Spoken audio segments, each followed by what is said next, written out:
When Sean Scott meets Wendy Ellis in high school, it's love at first sight.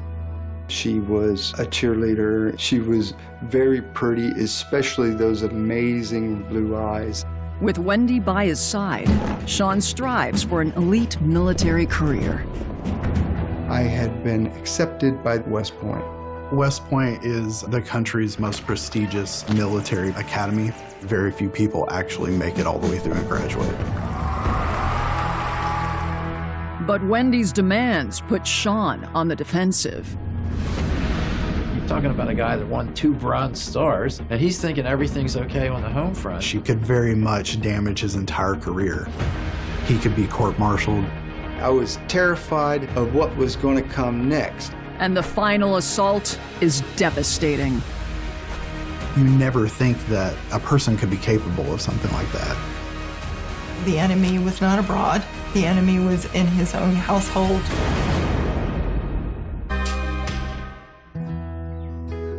I was born in Toccoa, which is also a Cherokee word for the beautiful. It's a small town, so you see everybody, especially from middle school through high school, almost every day. Sean Scott grows up as a devout Southern Baptist in the small town in Georgia where his parents meet in 1973. My mom got pregnant, and they got married out of a sense of obligation to their Christian faith. They got divorced, and my mom met Don the next summer. The gentleman that I call my dad, Don Scott, adopted me in 1981. And I always felt like he dearly loved me. Dad never made me feel any different from the rest of the Scott family. Don marries Sean's mother, and 8 years later, Sean's half-brother Daniel is born. When I was very little, Sean and I were very close. He was my childhood hero. Sean was this rock star. Everyone knew who he was, everyone liked him, everyone was always wanting to talk to him. He was on the football team. That was the #1 football team in the state for many years. I wanted to do nothing more than to be Sean.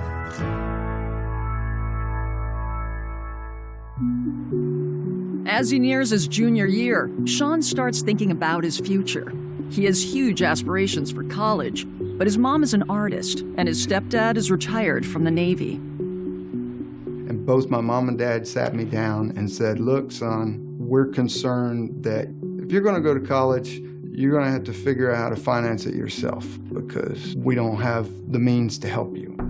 So I started looking for all the schools that had cheap tuition, and then I landed on the United States Military Academy at West Point, and tuition per semester was $0. I'm like, wow, that's going to be easy to afford. But West Point is the most prestigious military academy in the country and extremely difficult to get into. So I spent a lot of time from 10th grade on in the guidance counselor's office. That's how I came into Trish Ellis's circle of awareness. Trish Ellis, a bookkeeper at the school inside the guidance department, is the wife of a prominent pharmacist in town and the mother of Wendy Ellis. Wendy was very outgoing and friendly, smiling all the time. She was a cheerleader. I do remember Trish Ellis, Wendy's mother, being very, very much supportive of Sean. I believe that she saw that that would be very promising for her daughter. Trish stops me one day and says, hey, Sean, Wendy is struggling in algebra. Do you mind tutoring her? And we'll be happy to pay you. I'm like, I'll do that for free. I'll pay you to do that. Wendy pretended to be struggling to learn and not be able to understand it. She would bat her eyes at me, which really excited me. I was just mesmerized by the radiant blue eyes that she had. I really enjoyed the interaction with Wendy. During the last semester of his senior year, Sean notices that Wendy is absent from school.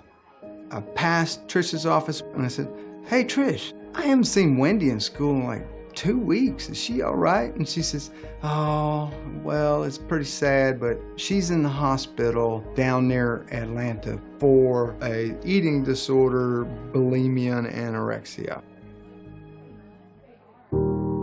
Sean decides to show support for Wendy and visits her. When I came in, she looked pitiful. When she saw me, she just lit up. Her eyes got wide. She said, "Sean, you came to see me." And that just got me right there. It's probably the initial seed that made me ask her to go with me to our senior prom. Sean is delighted when Wendy recovers and agrees to go to the prom with him. The night before my prom, I got home and there was all this paperwork laid out. There's a set of orders with my name on it, and there's instructions to coordinate travel to West Point. I was so relieved. The next afternoon, I picked up Wendy. We took pictures, and then we were off to dinner and then to the high school gymnasium. The news of Sean's acceptance into West Point spreads throughout the dance. Herb and Trish Ellis were chaperones, and they looked like they were overjoyed. Wendy said, "Oh, everyone is so proud of you, and I love you so much." You know, that night, I probably said I love you so that she would kiss me again.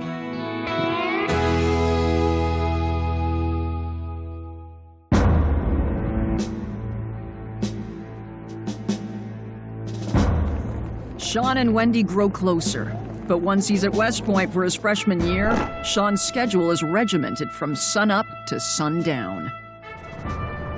We were busy. Every time we went to the payphones for the privilege of a very brief phone call, my number one priority was to call Wendy. My second priority was to call my parents. Wendy tells Sean she is still struggling with her eating disorder, but being in New York makes it hard for him to help her back home in Georgia. When I was home on leave, Wendy asked me if I would go to one of her psych appointments. I was wholly and consciously aware that Wendy had long-term mental health challenges. I believe that the protective nature of Sean would draw him to try to help someone like her. She's beautiful, she's well-known, the family's well-known. She has a problem, so naturally a protective person like that would want to try to shelter that person and help fix them.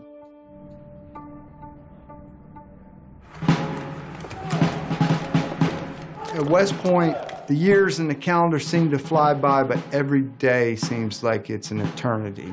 So in order to help make the experience tolerable, there are a series of milestone events that include a speech, a ball, a dinner, and one of those is called 500th Night. The event takes place during Sean's junior year, and Wendy's parents drive her from Georgia to New York to celebrate. They allowed Wendy and I to have some private time alone. Wendy and I enjoyed a wonderful night, and I was really excited and proud to show off my girlfriend from my hometown. It was just like a night of joy and excitement. With only one more year till Sean's graduation, the future looks bright if they can get a handle on Wendy's health issues. One day, we were out shopping together, and she just fainted right there in the store. She refused to have an ambulance called. She said that she had diabetes. I had no clue she had diabetes. Wendy Scott is a very manipulative woman, and she's very dangerous. She craved attention and affection from others, and she went to any length to get that. Now I don't know what to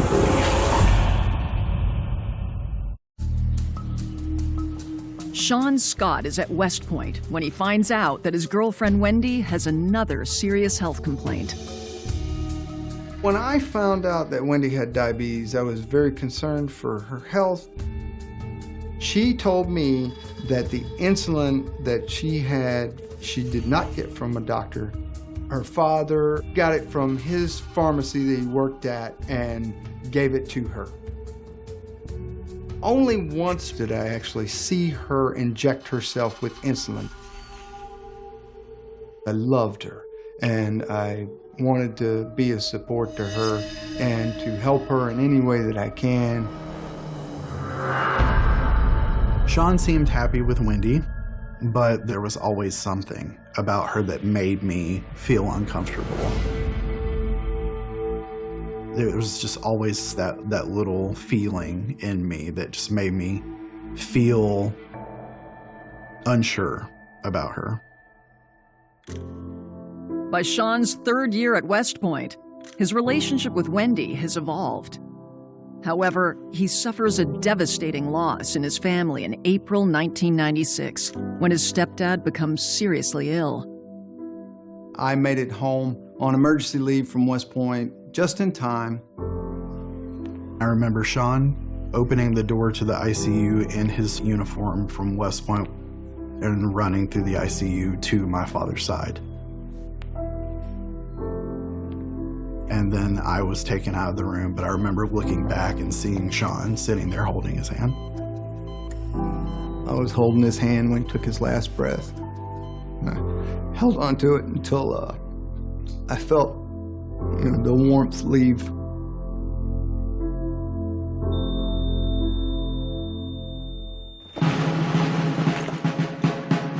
The next year, Sean's stepdad's absence is felt at his graduation from West Point. But Sean is able to celebrate with Wendy and family. My mom, my brother, Herb, Trish, Wendy's grandparents came and attended. I was full of pride and exuberance. I had people in my hometown that were there. I was going to get to shake hands with the President of the United States. It was just a great day all around. A few days later, Sean and Wendy drive from New York to Georgia to elope without family present. Wendy and I got married in a tiny little chapel on June 3rd, 1997. My best friend Joe was my best man, and he brought along his wife. Wendy was over the top. She acted as if she was about to faint. She did not focus on me. She had a hard time getting through her vows. So that part was kind of bizarre. We had made plans for a honeymoon, and we drove straight through the night to Myrtle Beach, South Carolina. Wendy was not interested in any physical intimacy, and she said that she was feeling physically ill, and that was a great disappointment. But to me, that was not as important as abiding by my vow to love, cherish, and care for her in sickness and in health. I was okay with that because there are higher priorities than my own carnal satisfaction.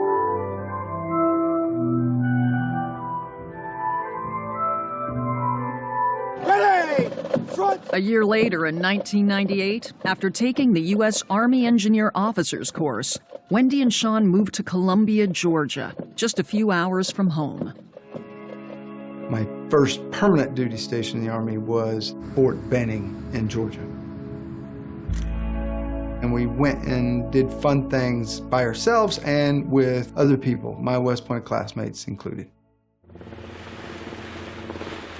Later that year, Hurricane Mitch devastates Central America, and Sean is deployed as part of the Army Corps of Engineers. When Sean returns to Fort Benning, he finds Wendy in a health crisis. Wendy had gotten a referral to an oncologist because there were some irregularities in her blood work. She told me, "Oh my God, Sean, what if I have cancer?" And then the oncologist broke the news to me that he felt, in his professional opinion, Wendy had leukemia. I couldn't believe it. It was just another shock. I never shaved my own head, but I helped her shave hers. I rarely cried. I definitely cried tears that dripped on her head while I was helping her shave it. She was so grateful, and we had intimate contact that we hadn't had in months or maybe even in years at that point.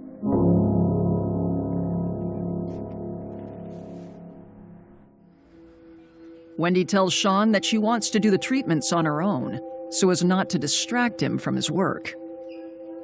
She said, "I've found a specialist that can treat me right here at the hospital. You can just drop me off in the morning, and then I'll find a ride home." While she was going to chemotherapy, there was less strange behavior, and all the other antics faded away.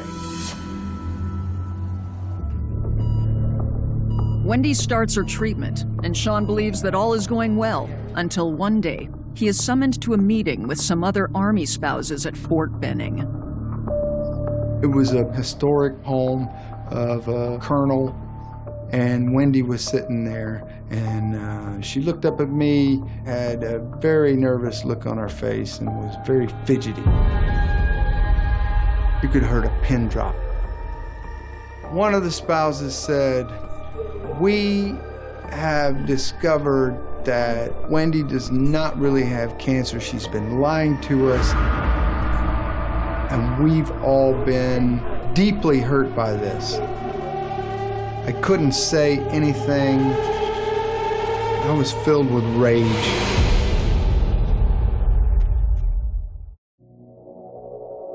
Second Lieutenant Sean Scott has been told by a group of Army spouses that his wife Wendy is faking having cancer.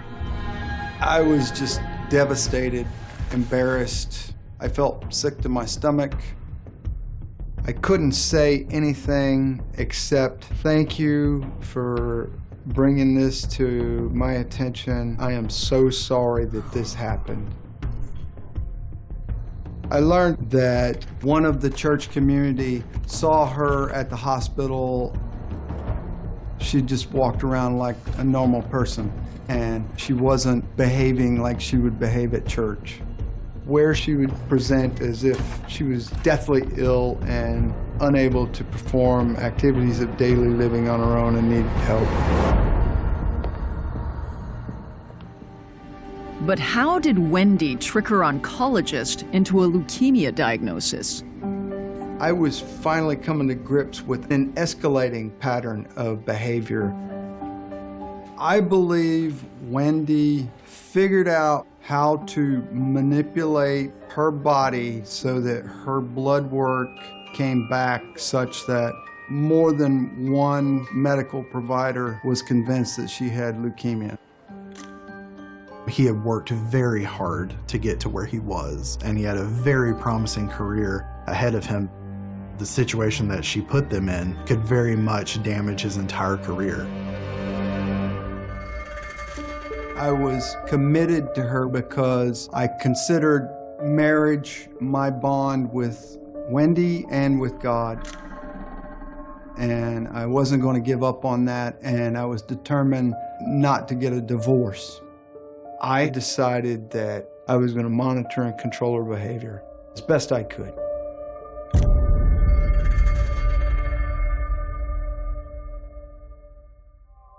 For the next 2 years, Sean focuses on the demands of his career and spends less and less time with Wendy.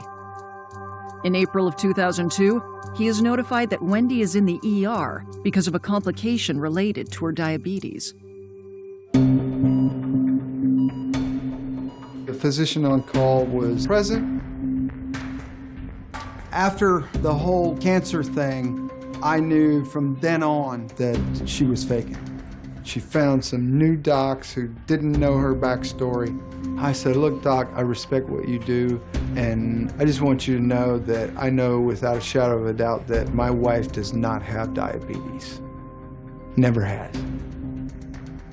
He paused, looked at me in the eyes for a second and said, okay, would you like for me to put her on a 72-hour hold? I came in and told her she was going to a psych ward, and she was livid. She was throwing objects at me. She was yelling at me.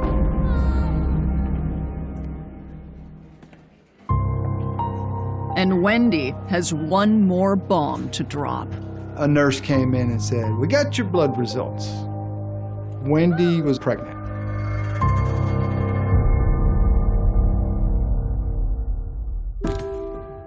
On December 13th, 2002, Sean and Wendy's daughter is born with hydrocephalus, a condition that will require multiple surgeries.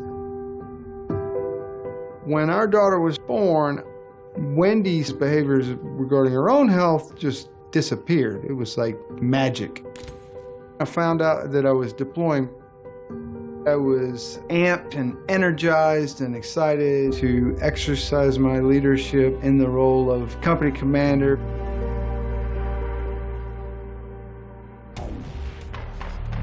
Sean is deployed to Kuwait, but gets emergency medical leave to return to the U.S. in March 2004.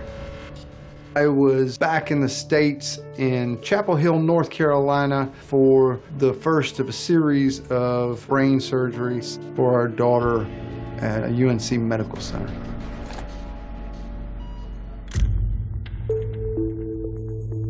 My personal belief is that the hydrocephalus condition, which was diagnosed as Chiari malformation, was congenital.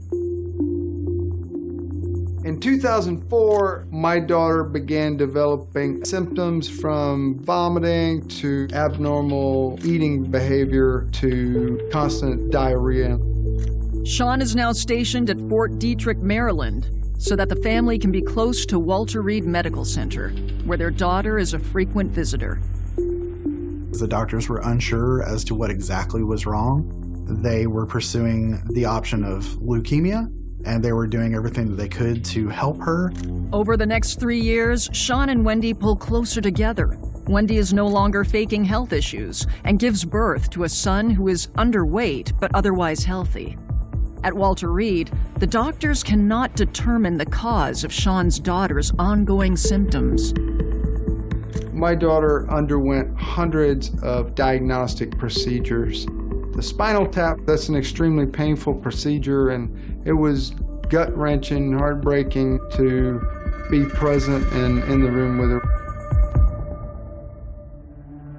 In June of 2007, Sean gets a call from Wendy. There's going to be a multidisciplinary team meeting. So all the specialists, along with the primary care manager, meet in a room with the parents, and one of the lead GI physicians laid a bombshell. There are levels of magnesium in your daughter's system that I cannot account for. So that tells me that either you pointing at me or you pointing at Wendy or both of you have been giving your daughter magnesium of some form. And Wendy confessed on the spot.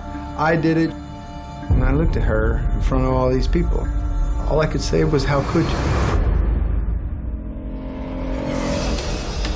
The place that you have to be mentally to do something like that to an innocent little child, you would have to be evil. Sean Scott's 4-year-old daughter has undergone dozens of medical procedures for various health issues since her birth. His wife, Wendy, has now admitted to poisoning her. The state takes custody of the Scott children. Anger doesn't even come close. It's more like rage. I was shocked, stunned, sickened, saddened. I drove Wendy home, and she cried, and she blabbered on to me about how we still have to stick together as a family. And I just looked at her, and I was like, will you shut the up? Or I was going to wreck the car and kill both of us. In June 2007, I received a call from Fort Detrick advising me that they had just received a call from Walter Reed, and they believed they had a child abuse case. They advised that the mother of the child had been confronted by the doctor and actually admitted that she had been poisoning her child and that she was withdrawing blood from the child as well. I knew about Munchausen by proxy, what they call it today, fictitious disorder by proxy. And immediately it triggered into my mind that I may have one of those cases. In a Munchausen by proxy case, the person themselves is Munchausen. And they cause their own illnesses or injuries to gain attention. And normally it's when they can't get attention for themselves anymore that they move on to a child. Agent Smith calls FBI headquarters to talk to a profiler. I knew that I was going to have to approach this interview differently. The behavioral analysis profiler told me to make the interview completely about her, to not talk about her children and the things that she did to the child, but to talk about how it affected her and how it made her feel. Just focus the entire interview on Wendy. I walked in, the chaplain was there, and Wendy Scott was there. You're expecting a monster, but in fact, she actually looks like a little child herself. She comes across very innocent, very naive, someone that you want to protect.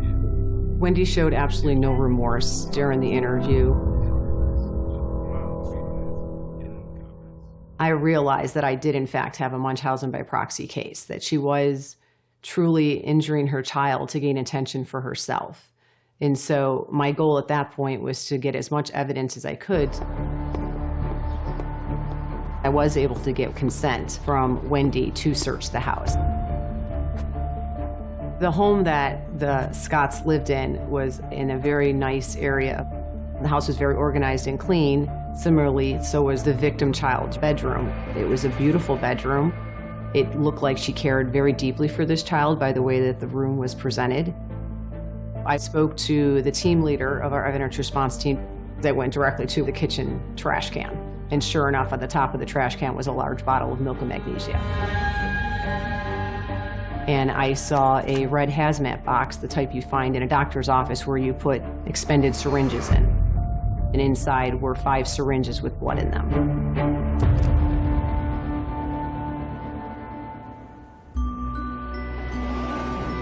I actually took the photo books to see if they told any type of story. I was able to see things such as the child had straight hair. And I saw that Wendy had taken pictures of this victim child when she was putting curlers in her hair. I later interviewed the doctors at Walter Reed. They all described her as looking like Shirley Temple, who had curly hair. She wanted her daughter to look adorable and all the doctors to fall in love with her, to be the cutest kid on the floor, if you will.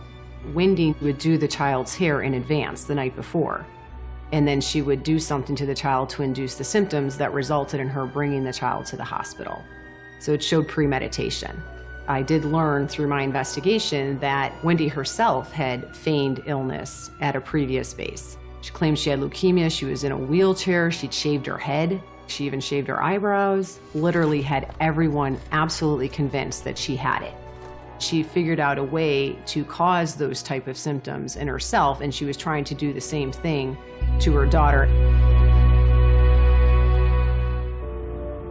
Sean must now prove he is a fit parent to regain custody of his children. I had a court date immediately. had to hire my own attorney. It was really devastating to him. But he picked himself up and began to make sure the children had a stable, safe place to be. The evidence, timing, and Sean's record of conduct eventually exonerate him from suspicion. Sean Scott had been serving his country, only to find that the enemy was not abroad. The enemy was in his own household, nearly killing his child. When the victim and the younger sibling were in Sean Scott's custody, they immediately started improving. The symptoms that the child presented with at Walter Reed Medical Center never, ever recurred. After convincing a judge that I was a fit parent, I got legal custody of my children. The case goes from FBI jurisdiction during the investigation to Maryland state prosecutors as they prepare for an indictment. Agent Smith reviewed with me the information she received from Dr. Delormier, the attending physician at Walter Reed Medical Center. This woman was causing her child a near-death medical condition. The symptoms progressed to dramatic blood loss to the point where on 3 different occasions that the child had to be transfused. Dr. Delormier testified that the child could very well have died with the amount of blood that was taken from her system. It was dangerous enough that as a prosecutor, I had to make sure that she never had contact with that child again, with her younger child, or with any child. That was my focus. On November 16, 2007, Wendy Scott is indicted on 15 charges. She was charged with at least 2 counts of first-degree child abuse, second-degree child abuse, first-degree assault, second-degree assault, and reckless endangerment. On March 13, 2008, Wendy Scott pleads guilty to first-degree child abuse. In exchange for dismissing the remaining counts, the defense agreed that at sentencing, the parties would be free to argue as to what the appropriate sentence would be. Wendy's sentencing hearing takes place 2 months later. When she first came into court, she was just fluttering around, smiling, talking to people. It was clear she wanted to be the center of attention. But she did not testify during the sentencing hearing. The state presented testimony principally from Dr. Delormier. He was so incensed by this whole incident and what that child had suffered. Because of the blood loss levels, the myriad of tests that she had had to undergo, the radiology she was subjected to, his testimony went to the permanency of the injury to that young victim. The defense, they were arguing that she didn't intend to hurt the child. The only reason she was doing it was because of her own mental disorder. She had been diagnosed with a borderline personality disorder. One of the manifestations of that was the fictitious disorder and fictitious disorder by proxy. But she knew that the blood she was withdrawing was causing the child to be transfused at least 3 times. And for her to say that she didn't know that what she was doing was causing harm is just not defensible. Concerned that Wendy will present a further risk to her daughter if she gets a light sentence, the prosecution presents surprising evidence that her disorder is deeply rooted. Even while on bail, Wendy had been exhibiting classic fictitious disorder behaviors. She decided to get a job, and while she was there, I discovered that she was faking cancer and diabetes. She would go on her lunch break and sit in her car on a 90-plus degree day, and then passing out, and that the ambulance would be called. She submits a request to this employer requesting time off, saying that she had lymphoma and that she needed to go for chemo on a weekly basis. She was engaging in this very type of behavior, even at a time where she was participating in counseling and under the supervision of a psychiatric professional. She was doing this again. This revelation seals Wendy's fate with the judge. The judge sentenced her to 15 years of active incarceration and 5 years of supervised probation. I had finally come to the realization that she was never going to stop doing this. Sean takes off his wedding ring, files for divorce, and visits Wendy in jail one last time. Within a couple of seconds of visiting her, and she looked down and she held my hand and she said, "Why did you take off your ring? Someone will fall in love with you. You can't do that." So I was just like, "I'm sorry." And she's like, "I think you need to go."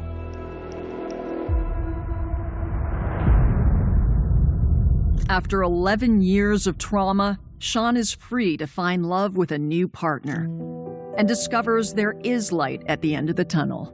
My brother and Sean worked together at Walter Reed. We were both going through divorces about the same time, and we were friends.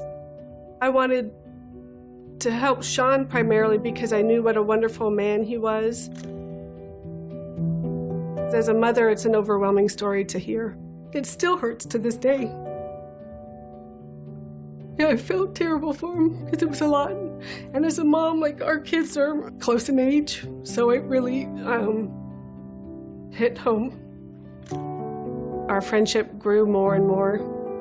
Once his divorce was final, it was like an instant connection.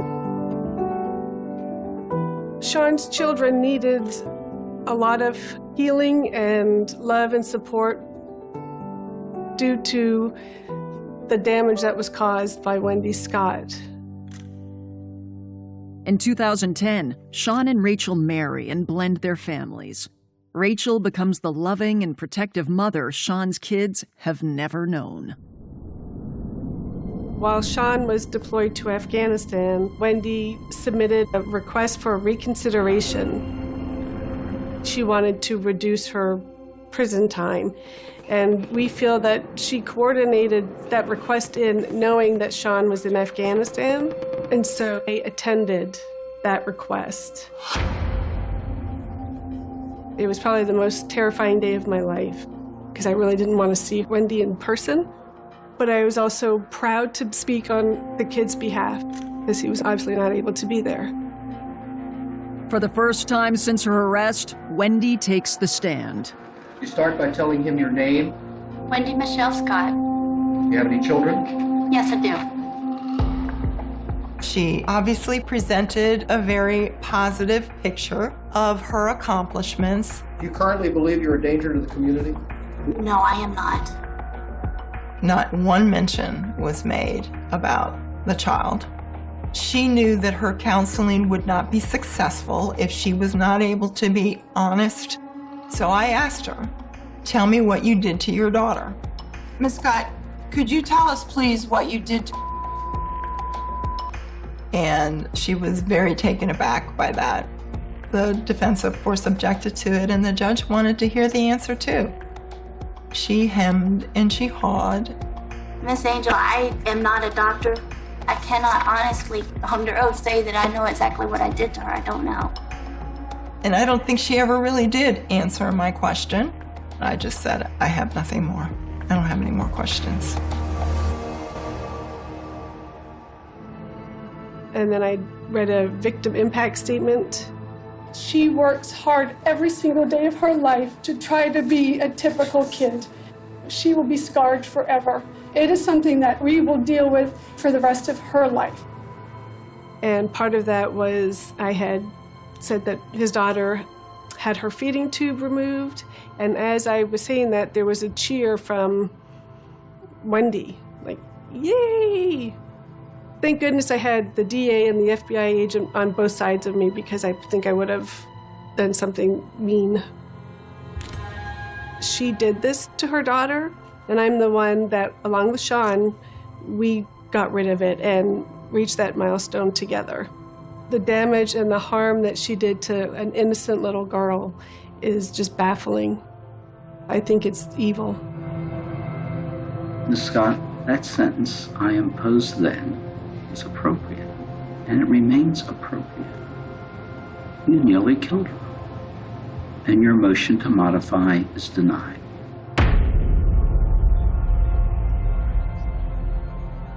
Wendy loses the appeal for a shortened sentence and serves her full term. Sean and the kids are in a much better place. We all had to do the hard work together as a family. One of my proudest moments was to be by his side when he was promoted to lieutenant colonel, because his career was almost destroyed because of Wendy. All 4 kids were at the ceremony, and of course, I cried. But it was just a very special day.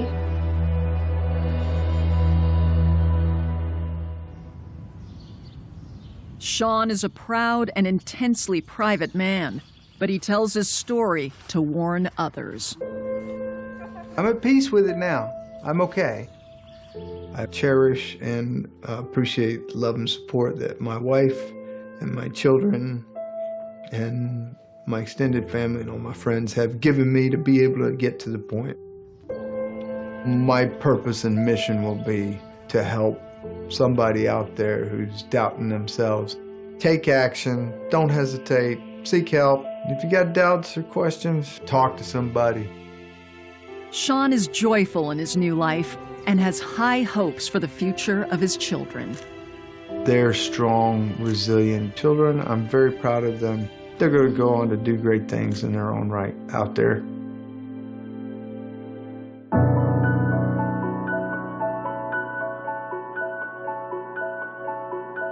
It begins with a sound that never made it into the police report.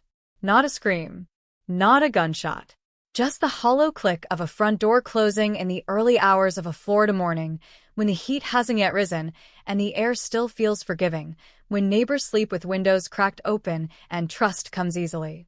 By sunrise, a woman would be gone, her car still in the driveway, her purse still on the kitchen counter, the coffee maker half full as if time itself had hesitated and then quietly stepped away. In 2003, in a quiet coastal town where everyone recognized everyone else's last name, a disappearance didn't feel like a crime at first. It felt like a mistake, a wrong turn, a delay. But by nightfall, the word cold case had already begun to form, unspoken, heavy, waiting for its moment. The house sat at the end of a narrow street lined with palms and mailboxes bleached by years of sun. Inside, nothing looked broken. No overturned furniture, no blood, no signs of struggle that cameras could feast on later, just absence. Her phone lay on the bedside table, powered off. Her shoes were lined neatly by the door. The television was still tuned to the local news, volume low, like a whisper that never finished its sentence. Detectives would later say this was the most unsettling kind of scene. Too clean, too calm. A place that refused to explain itself. The neighbors gathered in small knots on the sidewalk, trading theories that changed with every retelling. She must have gone for a walk. She must have met someone. She must have needed space. Florida has a way of swallowing people whole, they said. Swamps, highways, water. Anything can disappear if you don't watch closely enough. She was in her mid-30s, known for routines, known for calling her sister every evening, known for never missing work without notice. When she didn't show up, when her phone went straight to voicemail, the worry hardened into something sharper. Police arrived to take statements, their notebooks filling with timelines that refused to line up. One neighbor heard a car late at night. Another heard nothing at all. A co-worker remembered an argument weeks earlier, though the details blurred under pressure. A family member insisted she would never leave without saying goodbye. Every sentence contradicted the next, and yet all of them sounded sincere. That was the first fracture, the moment when certainty cracked and doubt rushed in. Search teams combed the nearby woods, the drainage canals, the thin strips of land where water and asphalt collide. Dogs traced scents that dissolved into nothing. Helicopters circled, their shadows gliding over rooftops like questions no one could answer. Each day ended the same way, with officers returning empty-handed, faces tight, voices careful. The media arrived soon after, vans lining the street, microphones pointed toward grief-stricken relatives who struggled to keep their stories straight under the glare. Headlines grew bolder. Missing woman. Mysterious disappearance. Cold case looming. The town watched itself on the evening news and barely recognized what it saw. As weeks passed, the investigation shifted inward. Friends were interviewed again.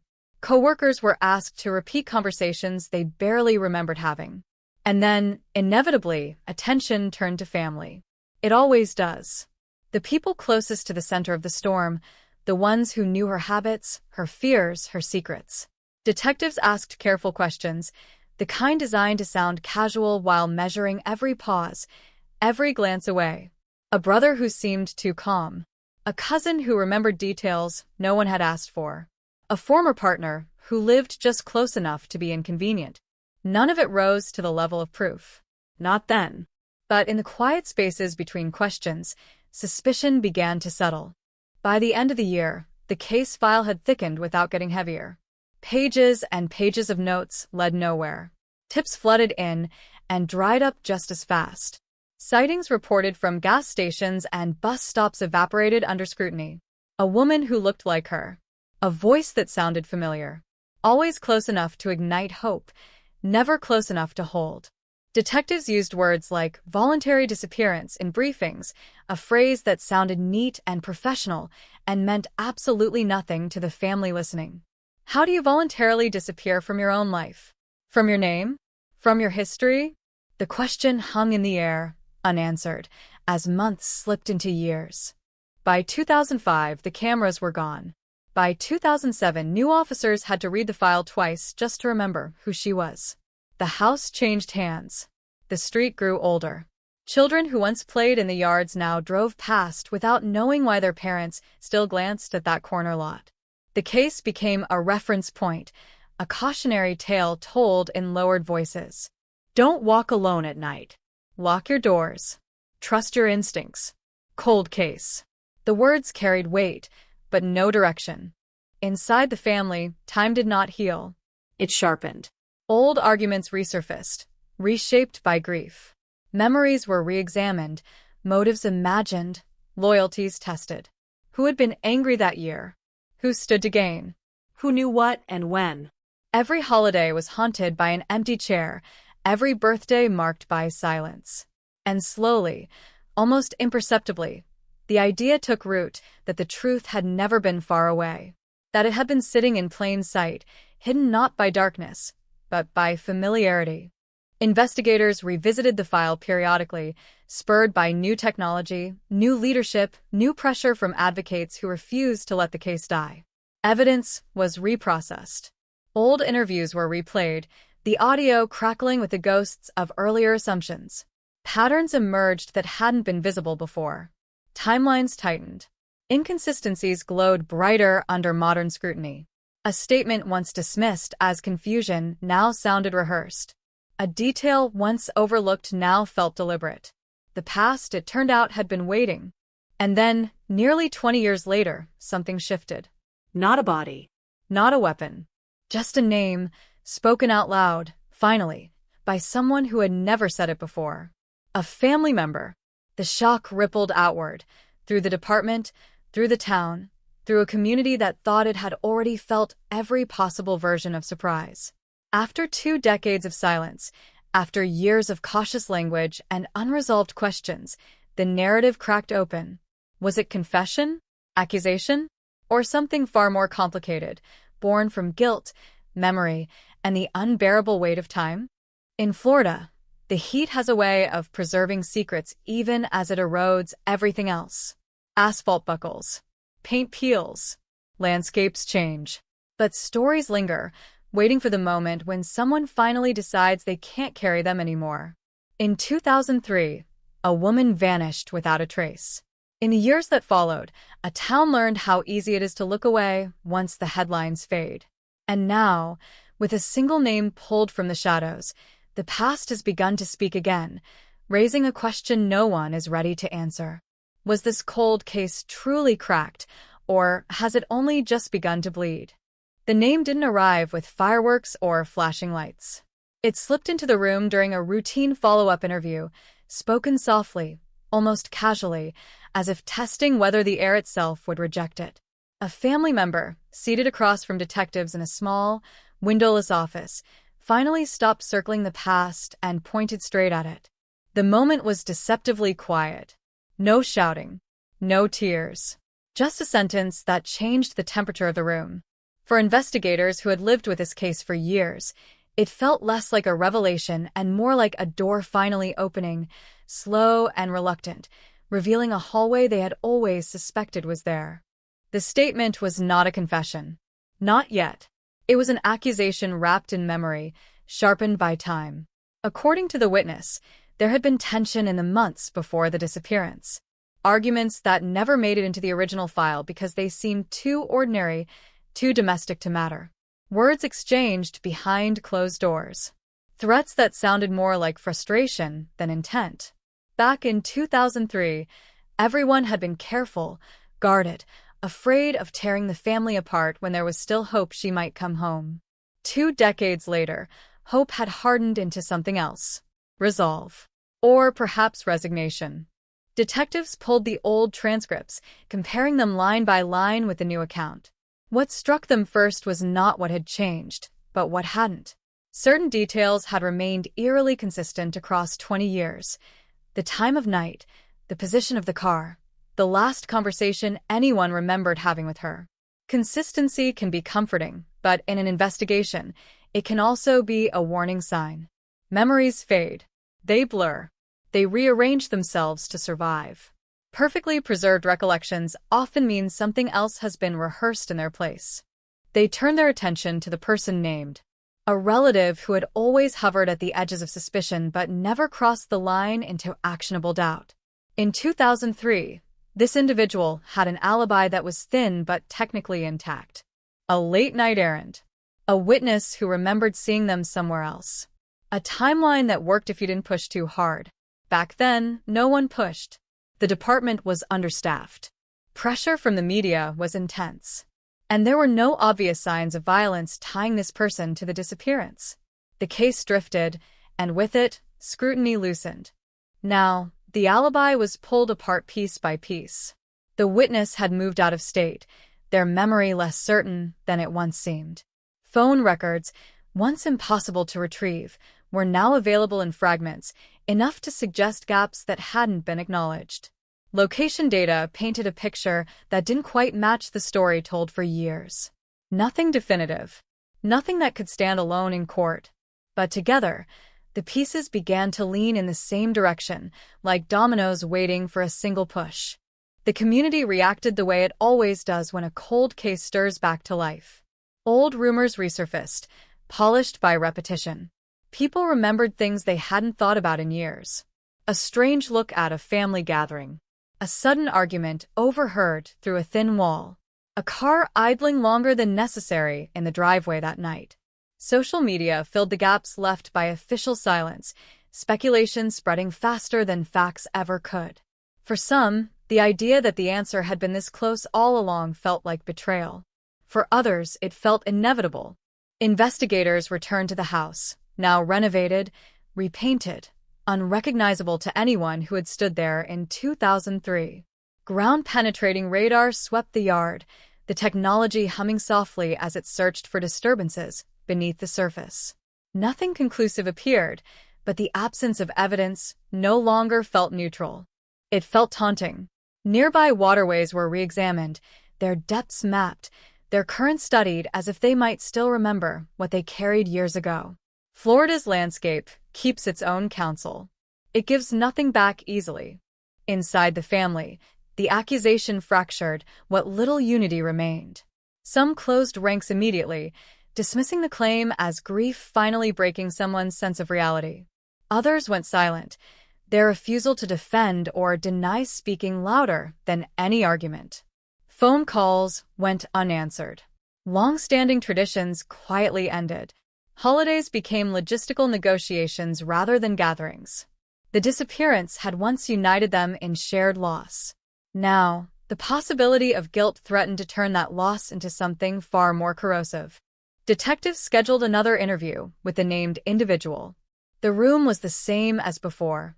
Plain walls, a table scarred by years of restless hands, a recorder placed carefully between them. The questions were familiar, but the tone was not. This time, there was an edge, sharpened by years of hindsight. They asked about that night again, about the argument that had never officially happened, about the drive that took longer than it should have. Each answer came smoothly, practiced, delivered with the confidence of someone who had repeated this story many times. Too many times. What caught the investigators' attention were the pauses. Not long enough to be obvious, but consistent enough to register. A fraction of a second before certain details. A subtle shift when discussing timelines. A careful avoidance of specifics that had once been volunteered freely. These were not mistakes. They were adjustments made to keep a narrative intact as the questions changed around it. The recorder captured everything, including the silence. The case file grew heavier again, not with answers, but with implication. Prosecutors were consulted, their enthusiasm tempered by experience. They needed more than suspicion. More than family accusations and reconstructed timelines. They needed something solid, something physical, something that could survive cross-examination and the scrutiny of a jury that would ask the same question everyone else was asking. Why now? Why, after 20 years of nothing? The answer lay, perhaps, in the slow erosion of secrets. People age. Loyalties shift. Fear loses its edge. The person who named the suspect spoke again with detectives, this time with more clarity, more urgency. They described a conversation from years earlier, one that had been dismissed as exaggeration at the time. A threat framed as a joke. A statement about how easy it would be for someone to disappear in Florida, said with a laugh that didn't quite land. Back then, it had been unsettling. Now, it felt prophetic. Investigators tracked down secondary witnesses, people who had been peripherally involved but never formally interviewed. A former neighbor remembered raised voices late at night. A co-worker recalled bruises explained away as clumsiness. None of it was definitive. All of it pointed in the same direction. The past, once scattered, was beginning to align. Still, the central question remained unanswered. Where was she? Without a body, without a scene that told its story plainly, everything else floated in a gray space between belief and proof.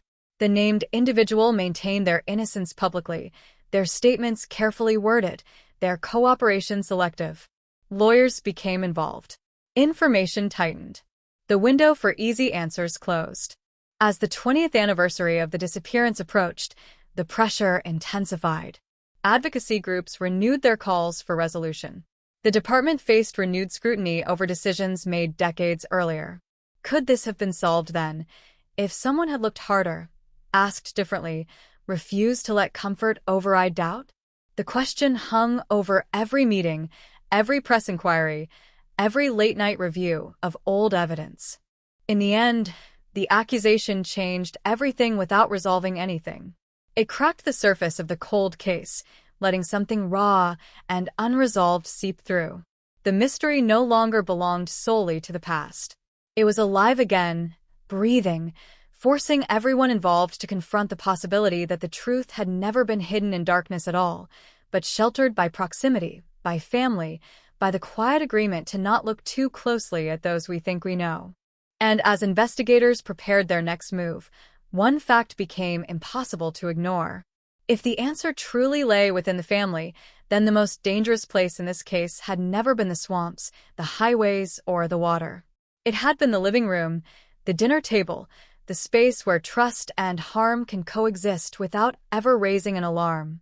The living room became the center of gravity, not because anything visible had ever happened there, but because it was the last place where everyone agreed she had been seen alive.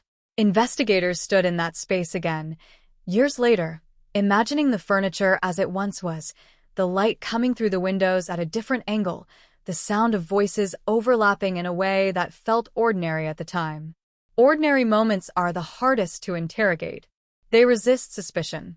They disguise intention. And, in this case, they had protected a mystery for 2 decades.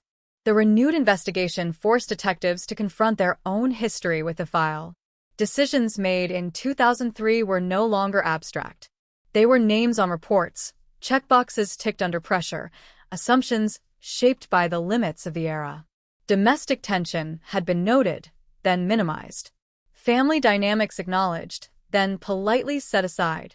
Back then, the prevailing instinct was to search outward, to imagine a stranger, a predator passing through, someone easier to fear than someone familiar. That instinct had shaped the trajectory of the case, pushing it into the open spaces of Florida instead of the closed ones. Now the focus tightened. Financial records were re-examined, not just for motive but for movement. Small transactions from that period surfaced, insignificant on their own, but suggestive in sequence. Cash withdrawals late at night. A purchase made miles away from where someone claimed to be. The amounts were modest, the kind of details that vanish into the noise of everyday life, unless you are looking for them specifically. Investigators were. They mapped each transaction against reconstructed timelines, watching for patterns that refused to be explained away. The person at the center of suspicion noticed the shift. Their demeanor changed subtly. Where once there had been eagerness to help, there was now caution. Answers shortened. Availability narrowed. Public statements emphasized cooperation while private actions suggested calculation. This was not a breakdown. It was a tightening. The behavior of someone who understands that attention, once diffuse, has found a target. Lawyers advised restraint. Silence replaced volunteering. The story remained the same, but the delivery grew more precise, less human. Meanwhile, the family member who had spoken up struggled under the weight of what they had set in motion. They were no longer just a relative of the missing. They were a witness, a catalyst, a source of both gratitude and anger. Some thanked them for having the courage to finally speak. Others accused them of betrayal, of rewriting history to ease their own conscience. The accusation had not brought closure. It had brought fracture. The past was no longer shared. It was contested. Detectives pushed forward, aware that time was both their enemy and their leverage. Witnesses were aging. Memories were fragile. But pressure could loosen tongues. They conducted follow-up interviews with people who had been tangentially involved, asking the same questions in different ways, watching for reactions rather than answers. One former friend hesitated when asked about a late-night phone call years ago, then admitted they had lied about the date to avoid involvement. A neighbor corrected their own earlier statement, acknowledging that what they had dismissed as an argument might have been something more serious. Each adjustment shifted the landscape slightly, like sand rearranging underfoot. The absence of a body remained the case's defining wound. Without it, every theory floated, unanchored. Investigators revisited locations dismissed years earlier, guided by new interpretations of old tips. A stretch of land once considered too obvious was now re-examined precisely because of that assumption. Why dismiss the familiar so quickly? Searches were conducted quietly, without the spectacle of the early days. No helicopters, no cameras, just methodical sweeps and the hum of equipment probing the ground. Again, nothing surfaced. Again, the silence felt intentional. As the investigation pressed inward, public interest reignited. True crime forums dissected the case with obsessive precision. Amateur analysts built timelines, highlighting inconsistencies, naming suspects with the confidence of distance. The family watched from the sidelines, their private grief debated by strangers. The department issued careful statements, confirming little, denying nothing. The phrase ongoing investigation became a shield, both protective and frustrating. Everyone wanted resolution. No one could promise it. Behind closed doors, detectives debated strategy. An arrest without a body would be risky. A misstep could collapse what little progress had been made.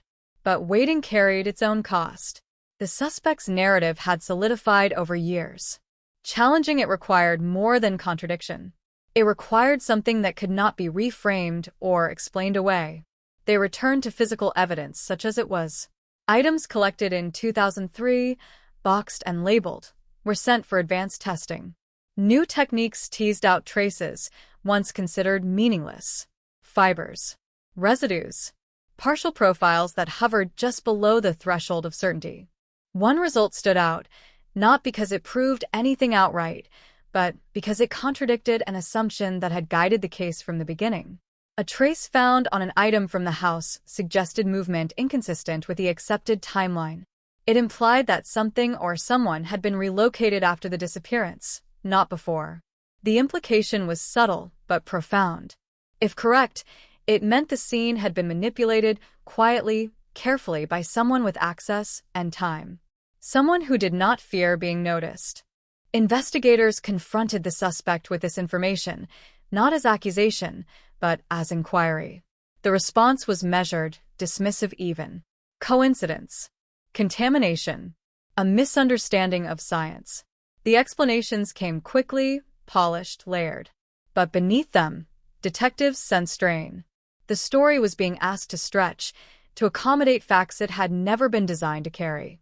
Stretching stories eventually tear. As pressure mounted, the suspect's circle began to thin. People who had once offered casual support distanced themselves, unwilling to be pulled into the widening orbit of suspicion. Invitations stopped. Calls went unanswered. Isolation is not evidence, but it changes behavior. It forces reflection. It sharpens fear. Detectives watched closely, knowing that cracks often appear not during confrontation, but afterward, in the quiet. The 20th anniversary arrived without resolution, marked by a small vigil near the place she was last seen. Candles flickered. Photos were held up, their edges worn from years of handling. Speeches spoke of hope, of justice, of refusing to forget. The accused did not attend. Neither did several family members. Absence, once again, spoke louder than presence. In the days that followed, investigators received a tip that had been overlooked years earlier, resurfacing now because someone finally felt safe enough to repeat it. A statement about a late-night disposal. A place described vaguely, dismissed at the time as rumor. Now, with fresh eyes and a sharpened focus, it took on new weight. Teams mobilized quietly, driven by the understanding that this might be the closest they had ever come. As they prepared to search yet another forgotten corner of Florida, the question that had haunted the case from the beginning pressed harder than ever. If the truth had been living among them all this time, concealed not by complexity, but by familiarity, what else had been missed? And when the past finally gives up its secrets, does it do so cleanly, or does it demand a price from everyone who waited too long to listen? The place described in the resurfaced tip was not dramatic. No remote swamp swallowed by mist, no abandoned structure rotting at the edge of a highway. It was ordinary, almost offensively so, a patch of land people passed without seeing, a utilitarian space shaped by routine rather than secrecy. That was what made it dangerous. Crimes do not always hide where imagination sends them. Sometimes they hide where familiarity dulls attention, where repetition convinces everyone that nothing worth noticing could ever happen there. Investigators arrived before dawn, unmarked vehicles slipping into position while the world was still half asleep. The search was quiet by design.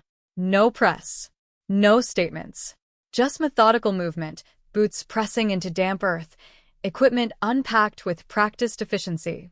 The tipster's description had been vague: late-night activity, heavy objects, a sense that something was being discarded rather than stored.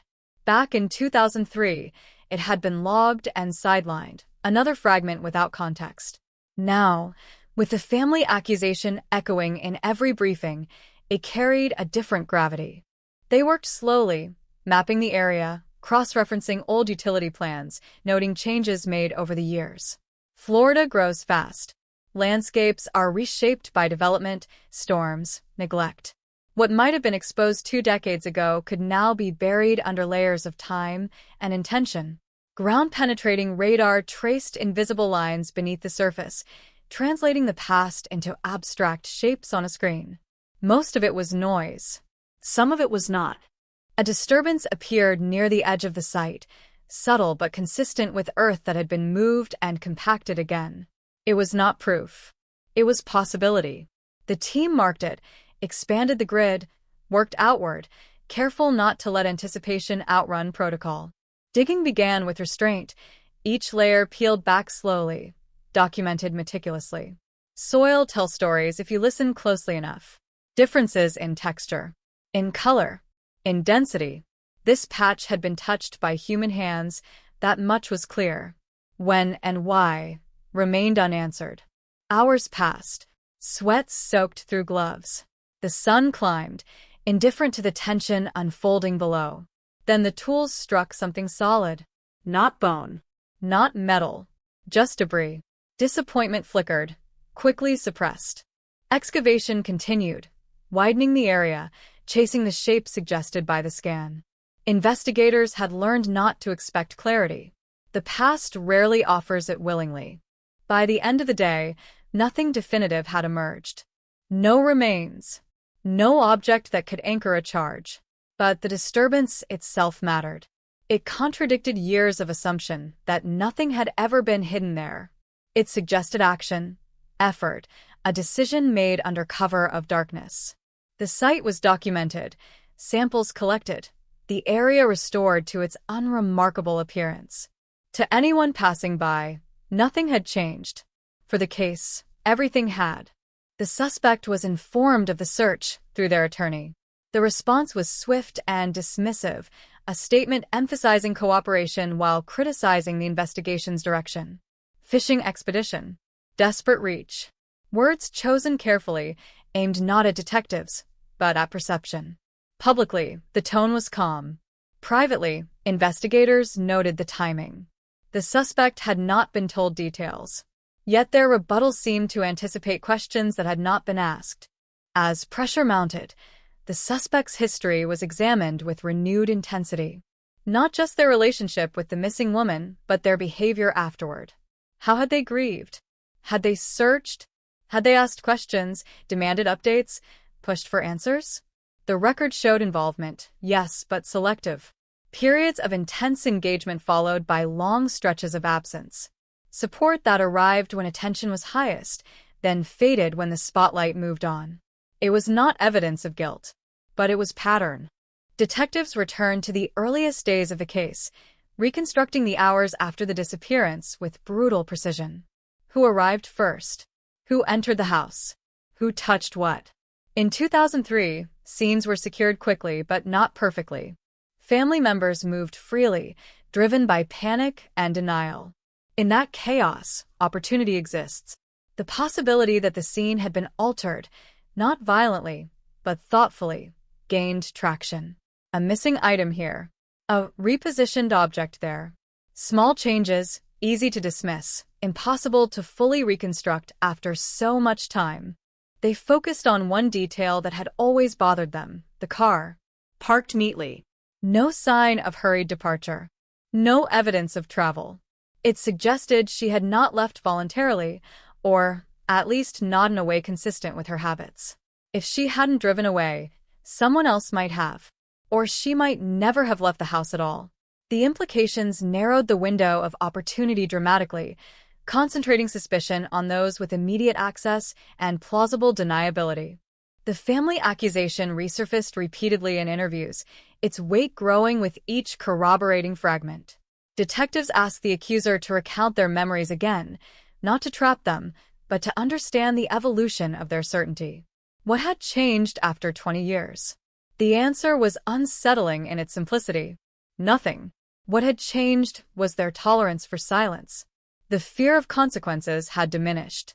The fear of dying without speaking had grown. Time, it turned out, can flip priorities with ruthless efficiency. As the investigation tightened, so did the suspect circle. Financial strain appeared, subtle but real. Legal fees mounted. Work relationships suffered under the shadow of scrutiny. Stress leaked into interactions, into body language, into choices that were harder to control. Detectives observed from a distance, waiting for a misstep, a contradiction, anything that might tip the balance. This was no longer about solving a mystery. It was about endurance. who would outlast whom. Publicly, the case hovered in a liminal space between solved and unsolved. Headlines hinted at breakthroughs without confirming them. Commentators speculated about arrests that never came. The phrase "cold case cracked" began to circulate, premature and misleading, feeding expectations that investigators could not yet satisfy. Inside the department, caution prevailed. They had seen too many cases collapse under the weight of anticipation.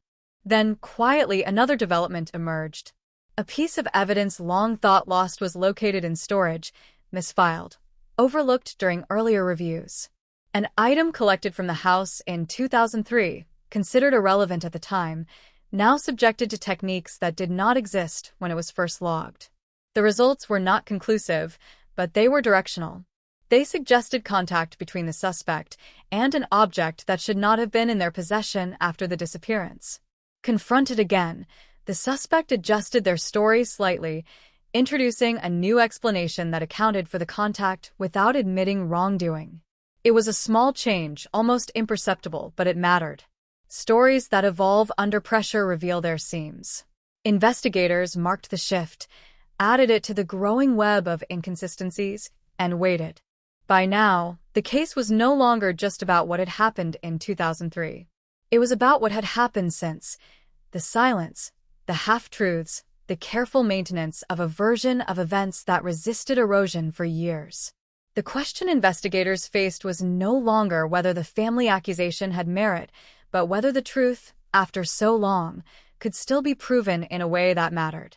As they prepared their next move, one reality pressed harder than all the others. Time had protected the suspect, but it had also preserved the wound. And wounds, when reopened, have a way of bleeding truths that were never meant to surface.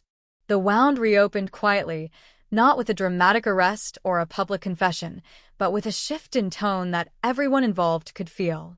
Investigators stopped asking whether the case could be proven and began asking how. The distinction mattered. It meant the mystery had crossed an invisible threshold, moving from speculation toward construction, from fragments toward a narrative strong enough to withstand attack. This was no longer about finding something new. It was about arranging what already existed into a shape that could no longer be ignored. The misfiled evidence became the anchor point. An object ordinary enough to be dismissed in 2003, now reconsidered with a different understanding of its potential. Testing revealed contact patterns inconsistent with casual handling. It suggested urgency, grip movement. Not violence in the cinematic sense, but control. Possession.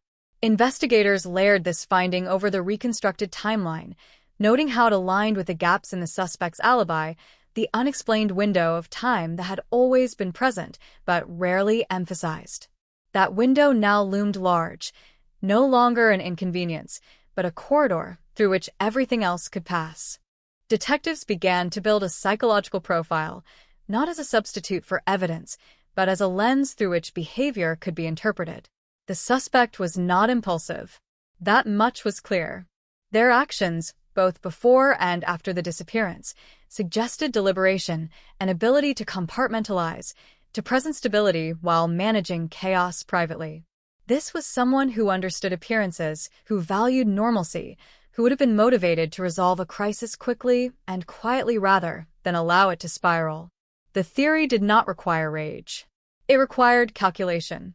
Attention turned to the days immediately following the disappearance. Who had access to the house? Who had reason to clean, to reorganize, to help? Family members remembered offers that had seemed supportive at the time, taking care of errands, handling practical matters, making decisions no one else felt capable of making in the fog of shock. In retrospect, those gestures looked different. Helpful hands can also be controlling ones. Order can be imposed for reasons other than kindness. Investigators revisited the trash collection schedule from that week, an almost absurd detail until it wasn't. Records showed an irregularity, a missed pickup followed by a private disposal arrangement. At the time, it had meant nothing. Now, it suggested opportunity. They traced the disposal route, identifying where materials from the property would have gone. Landfills are graveyards of anonymity, but even there, patterns exist. While recovery was impossible after so many years, the act itself added weight to the emerging theory. It spoke of urgency and risk, of a problem that needed to be removed from sight. The suspect's responses to renewed questioning grew increasingly defensive, though still controlled. When confronted with the evolving timeline, they leaned heavily on memory gaps, on the unreliability of recollection over decades. It was a reasonable defense. It was also selective. Certain details remained vivid, unshaken by time, while others dissolved conveniently. Investigators noted which was which. People remember what they choose to remember. The rest can be negotiated away. Inside the family, pressure reached a breaking point. The accuser faced isolation, accused of reopening wounds for personal reasons. They stood by their statement, but the cost was visible. Relationships fractured beyond repair. Silence became the dominant language. Detectives worried about the toll, aware that witnesses under this kind of strain can falter. They provided support, reassurance, careful pacing. The case needed them steady, credible, unbroken. As theories solidified internally, prosecutors were brought in more frequently. Meetings stretched late into the night, whiteboards filled with timelines, arrows, questions circled in red. The absence of a body remained the central challenge. Without it, the case would rely on circumstantial evidence, on inference, on the slow accumulation of improbability around the suspect's story. Prosecutors weighed risk against necessity. A failed case would not just acquit the suspect. It would likely end the investigation forever. Meanwhile, public perception continued to outrun reality.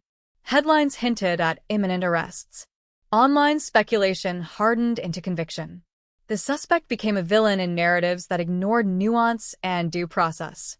Detectives worried this noise could contaminate a future jury pool, but they could not control it. All they could do was build a case that spoke louder than rumor. Then, unexpectedly, the suspect made a choice.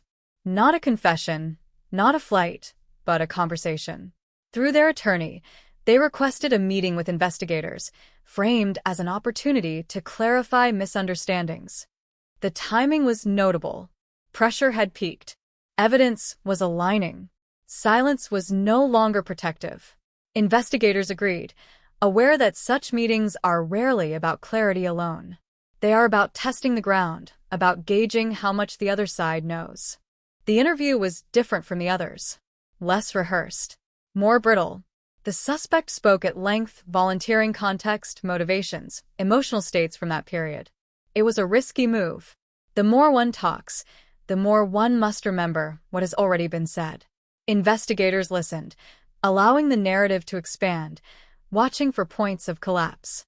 And collapse it did, subtly, in the form of a contradiction so small it might have gone unnoticed in any other case. A detail about timing. A claim about being alone that conflicted with an earlier statement about making a call. The inconsistency was not dramatic. It was devastating. It introduced the possibility that the suspect's version of events had been curated, not recalled. Investigators seized on it, gently at first, then with precision, pressing until the explanation frayed.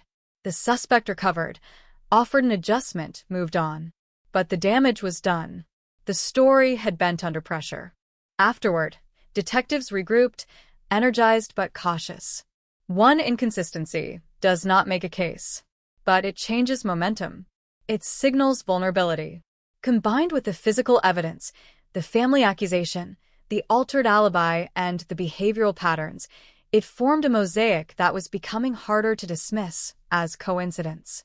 The cold case, long frozen in uncertainty, was beginning to thaw in uneven, dangerous ways. As the interview room emptied and the suspect left without handcuffs, one truth lingered in the air. The past was no longer passive. It was pushing back, demanding to be accounted for. And somewhere in the space between what could be proven and what could be known, the answer to a 20-year mystery waited, impatient, for its moment to surface. Momentum is a fragile thing in a cold case. It builds slowly, fed by patience and restraint, and can be shattered by a single misstep. Investigators understood this as they moved into the next phase, resisting the urge to accelerate simply because the path now seemed clearer. They reviewed every element again, not looking for confirmation, but for weakness. A case assembled too quickly collapses under its own confidence. This one needed to survive doubt. The contradiction from the interview became a focal point, not because it proved guilt, but because it exposed a fault line. Stories constructed over years develop internal logic. When that logic cracks, even slightly, it invites pressure. Detectives mapped the suspect's statements across time, charting where details shifted, where certainty appeared only when convenient. Patterns emerged that were difficult to explain away. Certain hours were always vague. Certain actions were always framed in generalities. The edges of the story blurred precisely, where scrutiny sharpened. Attention returned to the missing woman herself, to reclaim her from the abstractions of investigation. Detectives immersed themselves in her routines, her preferences, her temperament. This was not sentimentality. It was strategy. To argue that she did not leave voluntarily, they needed to show who she was when no one was watching. They interviewed friends who had drifted away over the years, people no longer entangled in family politics. They described someone cautious, predictable, deeply connected to her life. Someone who planned ahead. Someone who did not vanish impulsively. The portrait that emerged contradicted the earliest assumptions that had allowed the case to cool. Investigators examined her final days with renewed attention. Emails, notes, appointments. There was no indication of preparation for departure.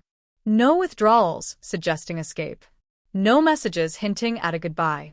Instead, there were plans, work schedules, errands, a future that extended beyond the night she disappeared. The absence of foresight became evidence in itself. People who leave do so with intention. She had left nothing behind but interruption.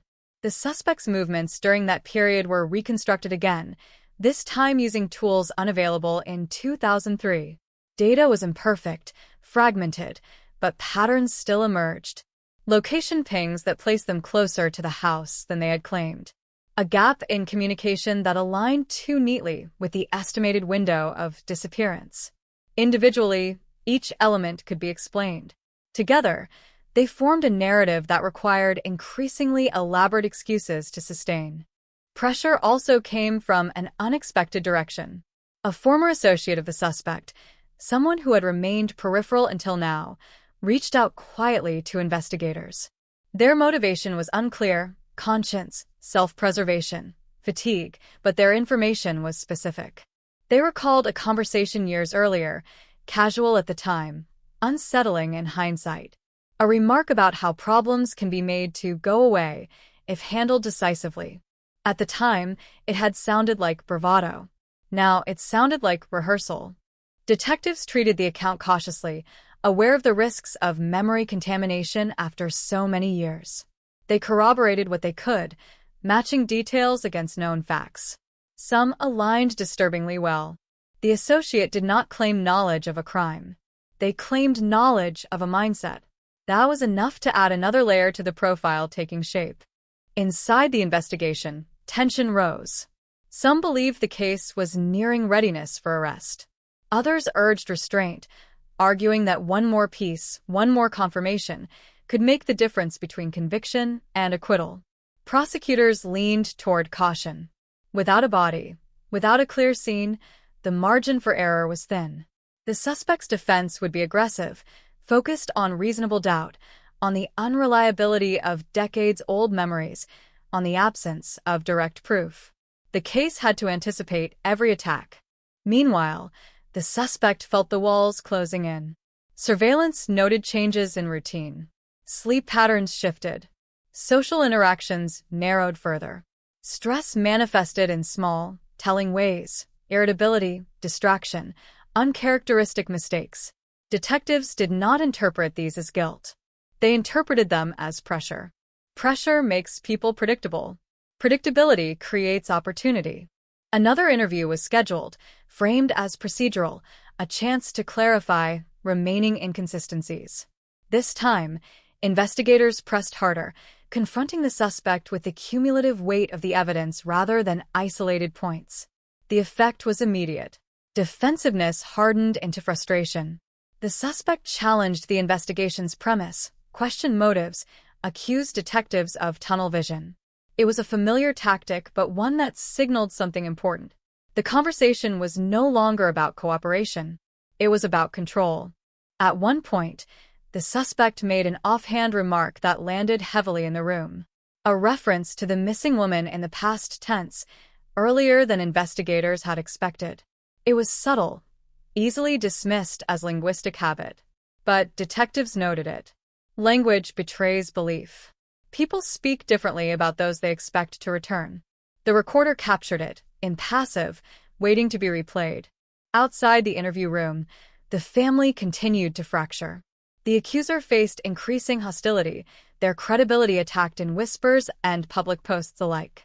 Investigators worried about retraction, about the psychological toll forcing a retreat. They moved carefully, reinforcing the importance of consistency, of truth over outcome. The accuser did not waver, but the strain showed. Cold cases do not just consume suspects. They consume everyone who stands too close.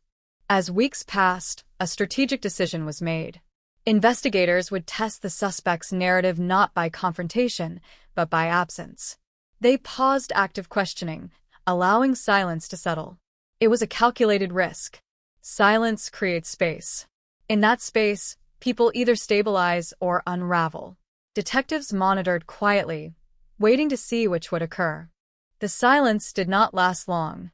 The suspect, accustomed to managing the flow of information, reached out again through counsel, expressing concern about mischaracterizations circulating publicly. They wanted to correct the record. Investigators recognized the move for what it was, an attempt to regain footing. They agreed to listen, knowing that every additional statement increased the chance of error. During this exchange, a new inconsistency emerged, tied to the handling of a personal item belonging to the missing woman. The suspect claimed to have last seen it weeks before the disappearance, yet records indicated it had been accessed afterward. The explanation was strained, involving assumptions about others' actions that did not align with established facts. It was not a collapse, but it was erosion. Another grain of sand slipping away. By now, the case had transformed. It was no longer defined by what was missing, but by what did not fit. The absence of a body remained, but it was no longer the loudest silence. That honor belonged to the suspect's story, increasingly hollow under the weight of scrutiny. Investigators began drafting arrest affidavits in parallel with continued evidence gathering, a sign that the threshold was approaching, even if it had not yet been crossed. As they prepared for the possibility of decisive action, one reality remained unavoidable. A case like this does not end cleanly. Even with an arrest, even with a conviction, questions would linger. Where exactly had she gone? What moments had led to the point of no return? Some answers might never surface.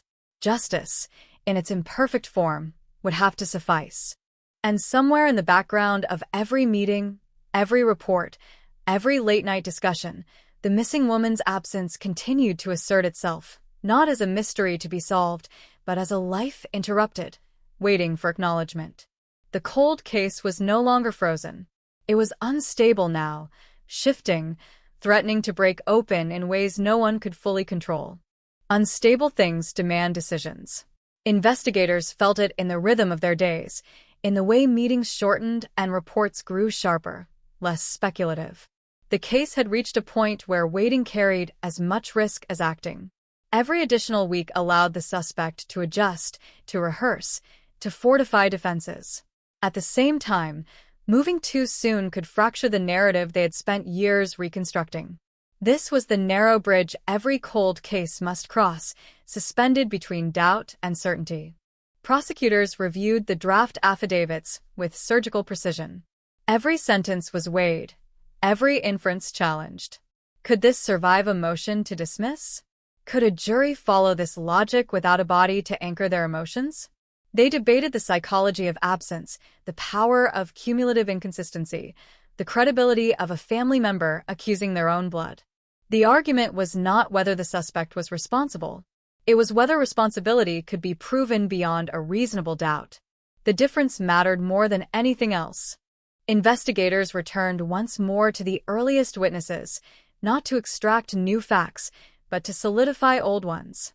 They re-recorded statements, clarified language, ensured that memories were framed as memories, not conclusions. Precision became obsession. In a case built on inference, sloppy phrasing could be fatal. A neighbor described sounds that night, careful now to say what they heard, not what they believed it meant. A co-worker revisited an argument, stripped of interpretation, reduced to words and tone. The story grew leaner and, paradoxically, stronger. The suspect sensed the shift. Their communications became increasingly mediated, every interaction filtered through counsel. Public statements ceased altogether. The silence was no longer strategic, it was defensive. Investigators interpreted this as acknowledgement of vulnerability. Innocent people also retreat under pressure, but the timing here felt deliberate. The suspect was no longer trying to shape the narrative. They were trying to outlast it. One final piece of analysis brought unexpected clarity. Behavioral experts consulted on the case focused on the period immediately after the disappearance, on the suspect's emotional responses as recorded in early interviews. The effect had always seemed muted, but that alone proved nothing. Grief manifests differently. What stood out now was the sequencing. The suspect had expressed concern about practical consequences before expressing concern about the missing woman herself. Finance. Reputation. Logistics. Only later did language of loss appear, almost appended. The order mattered. It suggested a mind prioritizing damage control over shock. This insight reframed earlier evidence. Actions once interpreted as helpful took on a different cast. The urge to manage, to organize, to take charge. Control as comfort. Control as concealment. Investigators did not need to prove malice in the moment of disappearance. They needed to show intent to resolve a problem permanently. The profile supported that theory with unsettling coherence. The decision was made to prepare for arrest contingent on one last review. Not a dramatic raid. A controlled approach, minimizing spectacle and maximizing procedural integrity. The suspect would be taken in quietly, questioned under conditions that preserved admissibility. The department braced for backlash, knowing the arrest would be both celebrated and condemned. Cold cases polarize communities. They force people to choose between long-held beliefs and newly presented facts. As plans solidified, something unexpected happened. A second family member came forward. Not to accuse, not to confess, but to confirm. They spoke of long-suppressed doubts, of moments that had never sat right, of an atmosphere that changed after the disappearance in ways no one could articulate at the time. Their testimony did not add new facts. It added weight. It made the accusation less singular, less isolated. Two voices are harder to dismiss as delusion. The suspect was informed that investigators wished to speak again. The response was delayed, then declined. Counsel cited exhaustion, stress, the ongoing public scrutiny. Investigators expected this. They did not push. Instead, they moved forward with what they had. The affidavit was finalized, its language careful, restrained, built to withstand attack. It did not claim certainty where none existed. It claimed probability where improbability had accumulated too long to ignore. When the warrant was signed, there was no celebration, just a collective exhale. Years of work, of second-guessing, of staring into an absence that refused to speak, had led to this piece of paper. It was not justice. It was a chance at it. The arrest itself was anticlimactic. No resistance. No statements. The suspect was taken into custody in daylight, the moment captured by a few phones before officers could create space. The image spread quickly, stripped of context, consumed as spectacle. For the community, it was a shock that arrived years late, reopening wounds some had tried to forget. For the family, it was both vindication and devastation. Relief braided tightly with grief. Inside the interrogation room, the atmosphere was different from every prior interview. The suspect no longer spoke as a cooperative witness. They spoke as someone defending a future. Investigators laid out the case calmly, methodically, allowing the weight of accumulation to speak for itself. They did not ask for confession. They asked for explanation. The suspect listened, expression controlled, eyes distant. When they spoke, it was to deny, to reassert the familiar narrative one final time. But something had changed. The confidence that once underpinned that story was gone. In its place was fatigue. The kind that comes from carrying a version of events for too long, from maintaining coherence under relentless pressure. The denial held, but it wavered. Not enough to collapse. Enough to be noticed. As the interrogation ended and the suspect was led away, investigators confronted the reality that arrest is not resolution. The trial would be brutal. The defense would dismantle timelines, attack credibility, exploit the absence of physical proof. The outcome was uncertain. Cold cases do not reward effort with guarantees. Outside, the town began to process what had happened. Conversations shifted from what if to what now. The case, once a ghost story, had become a legal battle. The missing woman's name returned to headlines, her face resurfaced on screens, older now by virtue of time, but no less haunting. The trial did not begin with revelation. It began with restraint. A courtroom filled slowly, deliberately, as if the space itself understood the weight it was about to carry. Wooden benches creaked under the shifting of bodies drawn by curiosity, grief, obligation. Some faces were familiar from the earliest days of the disappearance, aged now, lined by years that had passed without answers. Others belonged to strangers who knew the case only as a headline resurrected.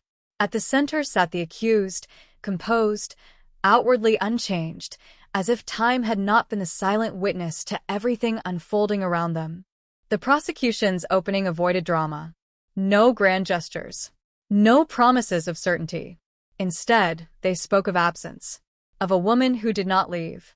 Of a story that had been told so many times it had hardened into habit. They asked the jury to listen not for a single smoking gun, but for the rhythm of improbability. To consider how many unlikely coincidences must align for the defense's version of events to hold. The case, they argued, was not about one piece of evidence, but about what happens when all the pieces refuse to fit anywhere else. The defense countered with confidence. They framed the prosecution's narrative as desperation, a reach born from years of failure. They emphasized what was missing. No body. No cause of death. No scene that spoke plainly of violence.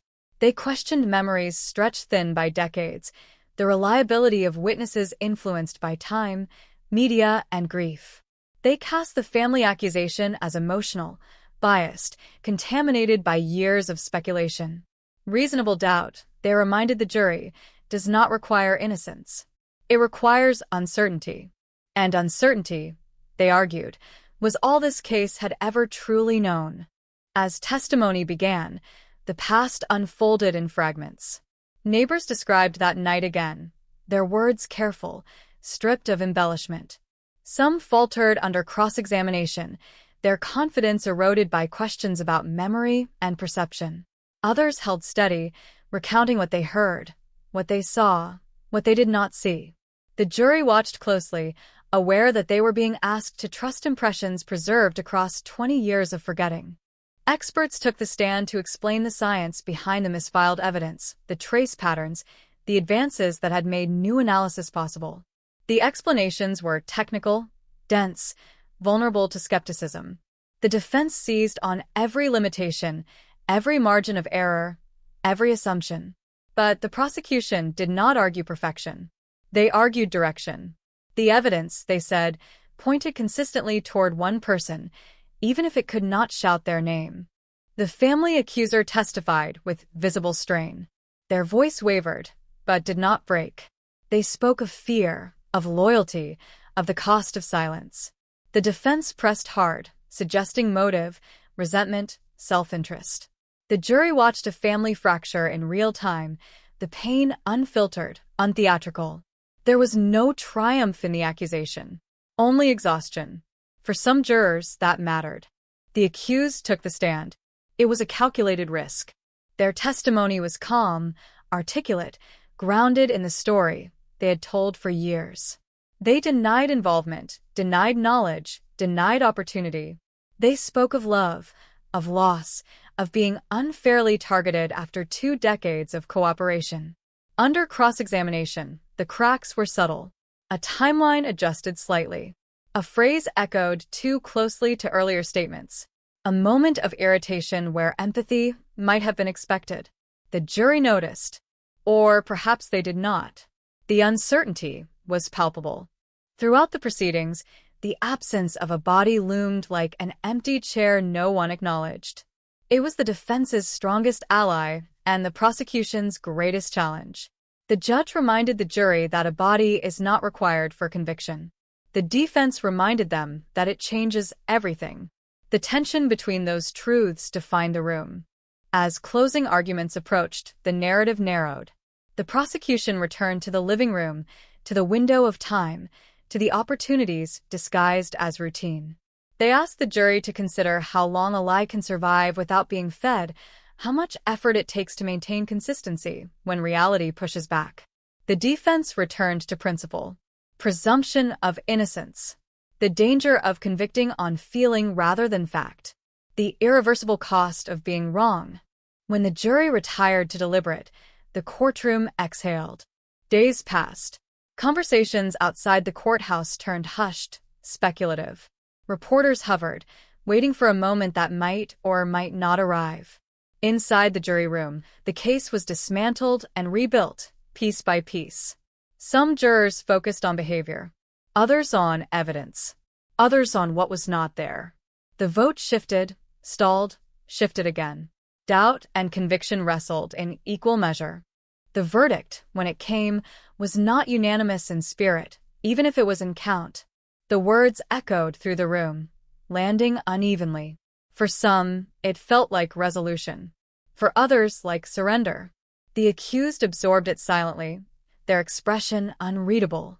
The family reacted in fragments, tears, stillness, disbelief. No one cheered. This was not a victory. It was an ending of sorts, heavy and incomplete. Outside, the community struggled to absorb what had happened. The case was no longer cold. It was no longer unsolved. And yet, the central absence remained. The woman was still missing. Her story still unfinished. Justice, delivered late and imperfect, had changed the narrative without filling the void. In the days that followed, debates flared. Was this closure? Or was it a legal resolution that left the deeper questions untouched? Could truth exist without recovery, without knowing where she had gone, what she had seen, how her final moments had unfolded? The trial had answered one question while amplifying many others. And somewhere beyond the courtroom, beyond the arguments and the verdict, the echo of that early morning door closing in 2003 still lingered. A sound no one could prove they heard. A moment no one could fully reconstruct. The cold case had been cracked, perhaps, but the fracture it revealed ran deeper than anyone had expected, extending far beyond guilt or innocence, into the uneasy space where certainty ends and silence begins. Silence returned after the verdict, heavier than before, settling over the town like humidity that never quite lifts. The courthouse emptied, the cameras packed away, the headlines shortened into conclusions that fit neatly on screens, but poorly in minds. Cold case cracked. Justice after 20 years. Words that suggested finality where none truly existed. For those who had lived inside the case, the ending felt less like closure and more like displacement, as if the mystery had simply changed rooms. Inside the prison walls, the convicted adjusted to a new rhythm, one stripped of narrative control. There were no interviews now, no carefully shaped statements, no chance to correct perception. Silence, once a strategy, became a condition. Investigators wondered whether that silence would hold. They have learned that time does not stop working on people once a sentence is handed down. It keeps pressing, eroding resolve, whispering consequences. Sometimes it produces confessions. More often, it produces rationalizations. The truth, if it comes, rarely arrives clean. For the family, the verdict fractured reality into before and after. Some clung to it as vindication, proof that the doubts they had carried were not madness. Others rejected it outright, convinced that the system had chosen certainty over fairness. Family gatherings ceased entirely. There was no longer even a pretense of unity. Grief, once shared, had split into rival forms, each insisting on its own legitimacy. The missing woman remained the only point of agreement, and even that agreement was quiet, careful, afraid of igniting another argument. Investigators closed their files reluctantly. Officially, the case was resolved. Unofficially, it remained open in their minds, its unanswered questions circling back during sleepless nights. Where was she? What had happened after the moment everyone argued about? Had there been hesitation, regret, an opportunity for things to end differently? These were not questions the court needed to answer. They were questions the investigators needed to live with. Public interest faded again, this time more slowly. True crime discussions shifted from speculation to analysis, from who did it to whether the verdict had been right. Some hailed it as a triumph of persistence, proof that time does not protect guilt forever. Others criticized it as a cautionary tale, an example of how absence can be filled with assumption if pressure builds long enough. The case became a reference point, cited in debates about no-body prosecutions and the ethics of delayed justice. In the weeks that followed, detectives received a handful of tips, late and uncertain, from people emboldened by the conviction. Stories emerged of strange behavior years earlier, of conversations that suddenly felt relevant. Each was evaluated, logged, weighed against what was now known. None changed the outcome. They arrived too late or too thin or too shaped by hindsight. The past, once litigated, resists reopening. The accusers struggled most visibly. Having spoken the truth as they believed it, they were left with consequences no verdict could undo. Relationships destroyed. Accusations of betrayal etched permanently into their identity. They had expected relief. What they felt instead was exposure. The secret was no longer theirs to carry, but the cost of revealing it remained theirs alone. In quiet moments, they wondered whether silence might have been easier, even if it had been wrong. Occasionally, the missing woman's name surfaced in mundane places, a charity event, a memorial page, a passing mention in a local article. Each appearance felt like a disturbance, a reminder that the story everyone thought had ended was still unresolved at its core. No remains had been recovered. No final location identified. The physical absence persisted, immune to verdicts and opinions. The ground held its secrets, indifferent to legal outcomes. Investigators revisited the possibility of recovery quietly, without expectation. Areas had changed too much. Landscapes had been altered beyond recognition.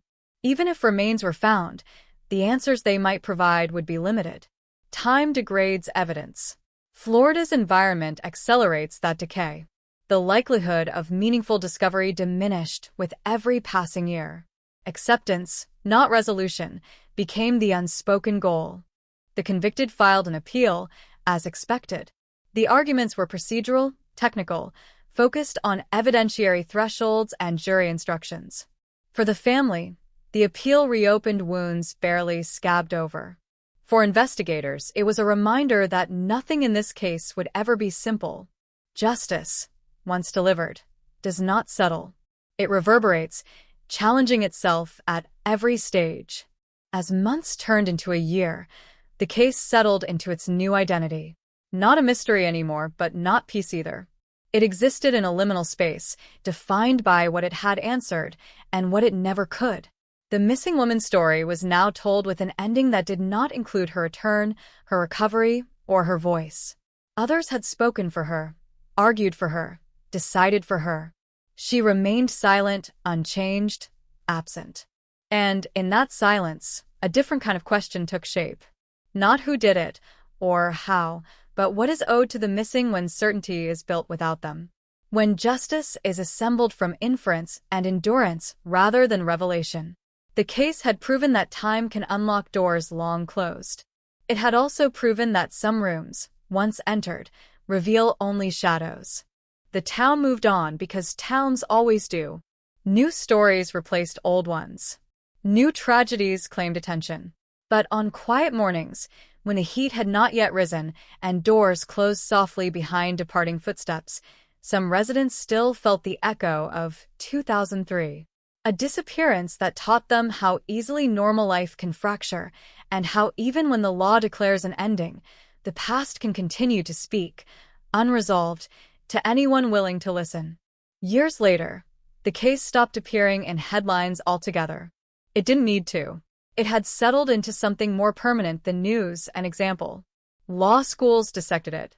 Detectives referenced it in training rooms. True crime creators spoke its name with a particular caution, lowering their voices as if volume alone might distort what little certainty existed. The phrase attached to it was always the same: a cold case solved, but not finished. The appeal wound its way through the courts with the patience only bureaucracy can afford. Motions were filed, denied, refiled. Arguments turned on nuances invisible to the public eye: wording, timing, interpretation. To outsiders, it looked like stubbornness. To the convicted, it was oxygen. As long as the appeal lived, the story was not completely closed. There remained a possibility, however remote, that the narrative could still shift. Investigators followed the appeal loosely, more out of habit than hope. None expected a reversal. The evidence, circumstantial though it was, had held under scrutiny. But certainty is not the same as comfort.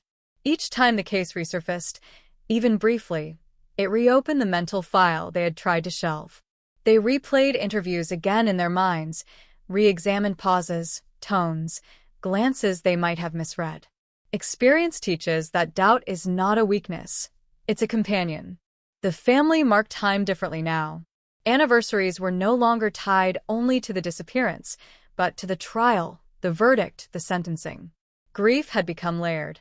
There was sorrow for the missing, anger toward the convicted, resentment toward one another, and beneath it all, exhaustion. Some family members stopped talking about the case entirely, as if refusing language might starve it of power. Others could not stop, retelling details compulsively, polishing memories until they gleamed or cracked. The house she once lived in changed owners. Walls were repainted, floors replaced. New laughter filled rooms that had once held fear and confusion. Neighbors adjusted quickly. They always do. But certain locals claimed the house felt wrong, not haunted in the dramatic sense, but unsettled, like a question left half-asked. Whether that feeling came from memory or imagination hardly mattered. The effect was the same. Occasionally, a new technology reignited quiet speculation. Advances in ground-penetrating radar, improved forensic soil analysis, algorithms that claimed to see patterns humans missed. Each innovation brought a brief surge of interest, followed by the same conclusion. Without new information, progress was unlikely. The case had reached the edge of what persistence alone could achieve. Beyond that lay only chance. The convicted aged visibly. Time reshapes everyone, but prison accelerates the process. Hair thinned, posture slumped, confidence drained away in increments too small to notice day by day. Those who interacted with them described a person no longer fighting to be believed, only to be heard. Sometimes they spoke of the past in fragments, never quite assembling a confession, never fully denying guilt either. Ambiguity clung to them like a second sentence. For the accuser, life moved forward unevenly. New routines formed, but the label never disappeared. In some spaces, they were praised for courage. In others, quietly blamed for destroying what remained of a family. They learned that truth, once spoken, does not settle into a single meaning. It fractures, shaped by the listener's needs. They stopped trying to control how the story was received. Survival demanded letting go of that illusion. On the 20th anniversary of the disappearance, a small memorial was held. No cameras, no speeches, just a handful of people standing in the heat, holding flowers that would wilt before nightfall. Her name was read aloud once, clearly, without embellishment. That was all. No conclusions were drawn. No justice claimed. It was not an ending, just acknowledgement. The case now exists as a warning wrapped in a resolution. It shows how patience can outlast secrecy, how silence can be louder than confession, how justice can arrive without answers and still demand to be accepted. It reminds investigators that solving a case does not mean understanding it. It reminds families that verdicts do not heal in straight lines. And it reminds the public that certainty is often constructed, not discovered. Somewhere, the truth remains intact, untouched by courts or commentary. It exists as it always has, independent of belief. Whether it will ever surface is a matter of time, chance, or neither. The cold case may be officially closed, but its shadow persists, stretching quietly into the future, waiting for the one moment, or the one voice, that might finally turn inference into fact. And until that moment comes, the story remains what it has always been, not just a disappearance, not just a conviction, but a lingering question about how far justice can go when the person at the center of it is never there to answer back. Time does not close cases. It only dulls the edges enough for people to believe they are safe to touch. Long after the verdict, long after the appeal slowed to silence, the case continued its quiet work, reshaping memories, rewriting loyalties, and haunting those who once believed answers would bring peace. In Florida, the year 2003 no longer felt like a date on a calendar. It had become a pressure point, a moment the community kept circling without realizing it was still bleeding. The missing woman remained legally declared dead, yet nowhere in official language did her absence feel complete. There was no body to anchor grief, no final image to resolve the narrative. Her last known movements were still recited with mechanical precision, as if repetition alone might summon clarity. She left work. She made a call. She was seen here, then not seen again. A timeline clean enough to teach, hollow enough to ache. In private moments, detectives admitted something they never said aloud during the investigation. Solving the case had not erased the fear that they might be wrong. Not wrong enough to undo the verdict, but wrong enough to trouble sleep.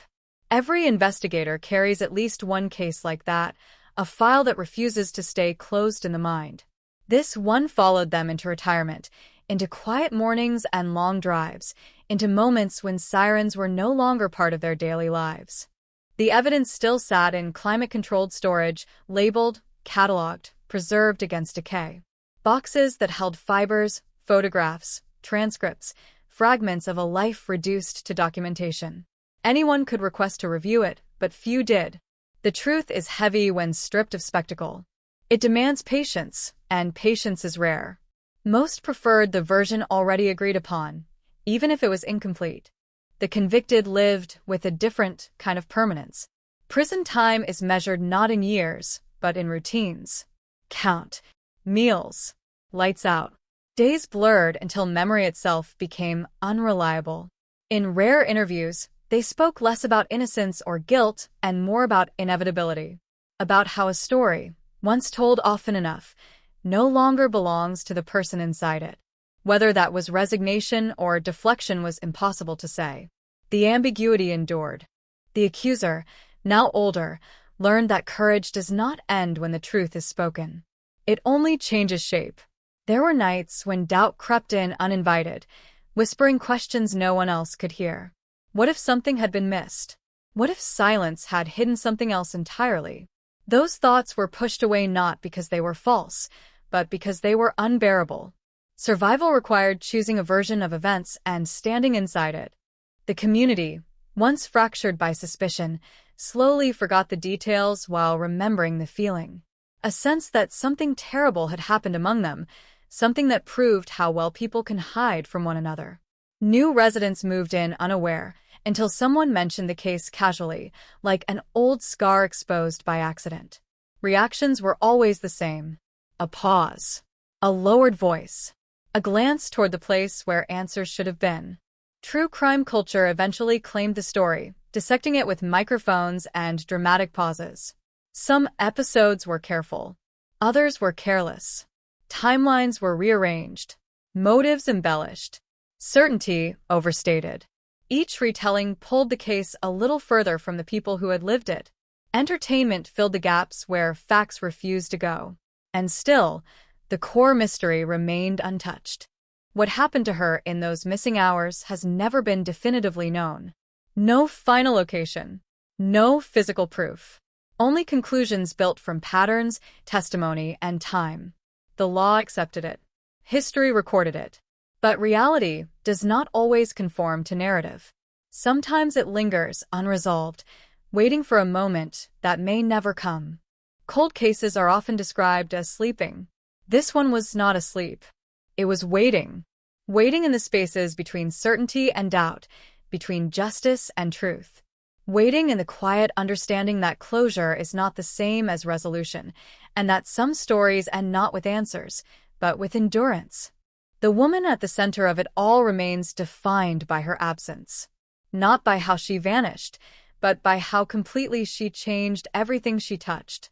Families, careers, a town. Even now, her name carries weight, spoken carefully, as if too much force might break what little remains intact. And so the story settles into its final form, not a conclusion, but a condition. A reminder that even when a cold case is declared cracked, even when a killer is named, the deepest questions can survive the verdict. They live on in memory, in doubt, in the quiet acknowledgement that justice sometimes arrives without the one thing everyone wanted most, the truth, whole and undeniable, standing in the light at last. If the case taught anything in its long afterlife, it was this: answers do not always arrive as revelations. Sometimes they come as absences that refuse to be filled. Long after the final ruling, long after the last official statement, the investigation lived on in the margins, in side notes, in quiet conversations between people who once wore badges, in the unspoken understanding that certainty had limits no one wanted to test too loudly. There were nights when former investigators woke with the same image in their minds. A road disappearing into darkness. A phone ringing without an answer. A moment that felt wrong even then, dismissed because there was nothing solid to hold on to. Memory is cruel that way. It edits itself over time, sharpening instincts that were once buried under procedure. They wondered, not for the record, not for the courts, but privately, whether intuition had been drowned out by the need for progress. The file remained closed, but it was never silent. Requests for records still came in. Students, journalists, podcasters. Each one believed they might be the person to notice what everyone else missed. Most left disappointed. A few left convinced they had found something, only to realize later that pattern recognition can masquerade as discovery. The case resisted simplification. It punished overconfidence. The woman's absence continued to shape lives in ways too subtle to measure. Children grew up hearing her name spoken carefully, like a fragile object. Relationships formed and dissolved under the shadow of what had happened. Decisions were made with an extra layer of caution, as if the past might repeat itself if not watched closely enough. The town carried on, but it did so with a quieter rhythm, a sense that some truths were better approached slowly. Every few years, a rumor surfaced. A sighting. A confession overheard. A tip delivered with urgency and no proof. Each one triggered the same response: review, dismissal, return to stillness. Hope learned to lower its voice. Disappointment became familiar. The case taught patience the hard way. The convicted continued to exist inside the story without controlling it. Their words, when they spoke at all, were parsed for meaning they might not contain. Silence was interpreted as guilt. Speech as manipulation. There was no configuration that allowed neutrality. Once named, they were fixed in place, an anchor for a narrative that needed someone to hold. Whether that anchor rested on truth or convenience no longer seemed to matter. The accuser lived with a different burden, the knowledge that speaking had changed everything and fixed nothing at the same time. Courage did not bring relief. It brought permanence. The story followed them into every new chapter, shaping first impressions, redefining identity. They learned to live alongside it, not ahead of it. Some days were lighter. Others felt like echoes of a moment that never truly ended. What remains undeniable is the impact. A disappearance that fractured trust. An investigation that stretched across decades. a resolution that answered the law while leaving reality incomplete. The case became a reference point, a cautionary tale repeated without names, stripped of context, reduced to lessons about time and persistence. But behind those lessons were real people, still navigating the aftermath. Cold cases are often spoken about as puzzles waiting to be solved. This one became something else entirely, a mirror. It reflected the limits of evidence, the weight of testimony, the human need for endings even when none exist. It showed how justice can move forward while truth stands still, untouched by verdicts. Somewhere, the final moments remain unrecorded. No witnesses, no camera, just a sequence of events known only to the person who lived them. That silence has outlasted investigations, trials, headlines. It has endured longer than outrage, longer than hope, and it remains unchanged. The story does not conclude. It settles. It becomes part of the landscape, like a road everyone knows to avoid but cannot forget. And as long as the questions remain unanswered, as long as absence speaks louder than fact, the case continues, not as an open file, but as a reminder that even when a cold case is declared finished, its shadow can remain very much alive. Eventually, the story stopped being told in past tense. It drifted into the present, into conversations that began with remember when and ended with silence. The case no longer needed updates to survive. It had become embedded, a reference point for loss, for doubt, for the uneasy distance between what is proven and what is known. In Florida, the heat still pressed down the same way it had in 2003, thick and unmoving, as if time itself had learned something from the case and decided to stand still. There were people who claimed they could feel the moment everything went wrong. Not see it, not hear it, feel it. A shift in the ordinary rhythm of the day. A pause that lasted half a second too long. These sensations meant nothing to evidence, nothing to courts, but they lingered anyway. Humans are built to search for meaning even when there is none to be found. Especially then. The investigation, in retrospect, revealed more about process than outcome. Procedures followed. Boxes checked. Leads exhausted. It was clean on paper. Yet no amount of documentation could account for the spaces between actions, the seconds where choices were made based on instinct or fatigue or pressure. Those moments were never recorded, but they shaped everything that followed. Some former detectives admitted, years later, that the case taught them restraint. Not optimism. Not closure. Restraint. The understanding that pushing for answers can sometimes harden assumptions into facts before they are ready. They carried that lesson into other investigations, into conversations with families desperate for certainty. This case became the one they thought of when deciding whether to speak or wait. The woman's name appeared occasionally in unexpected places.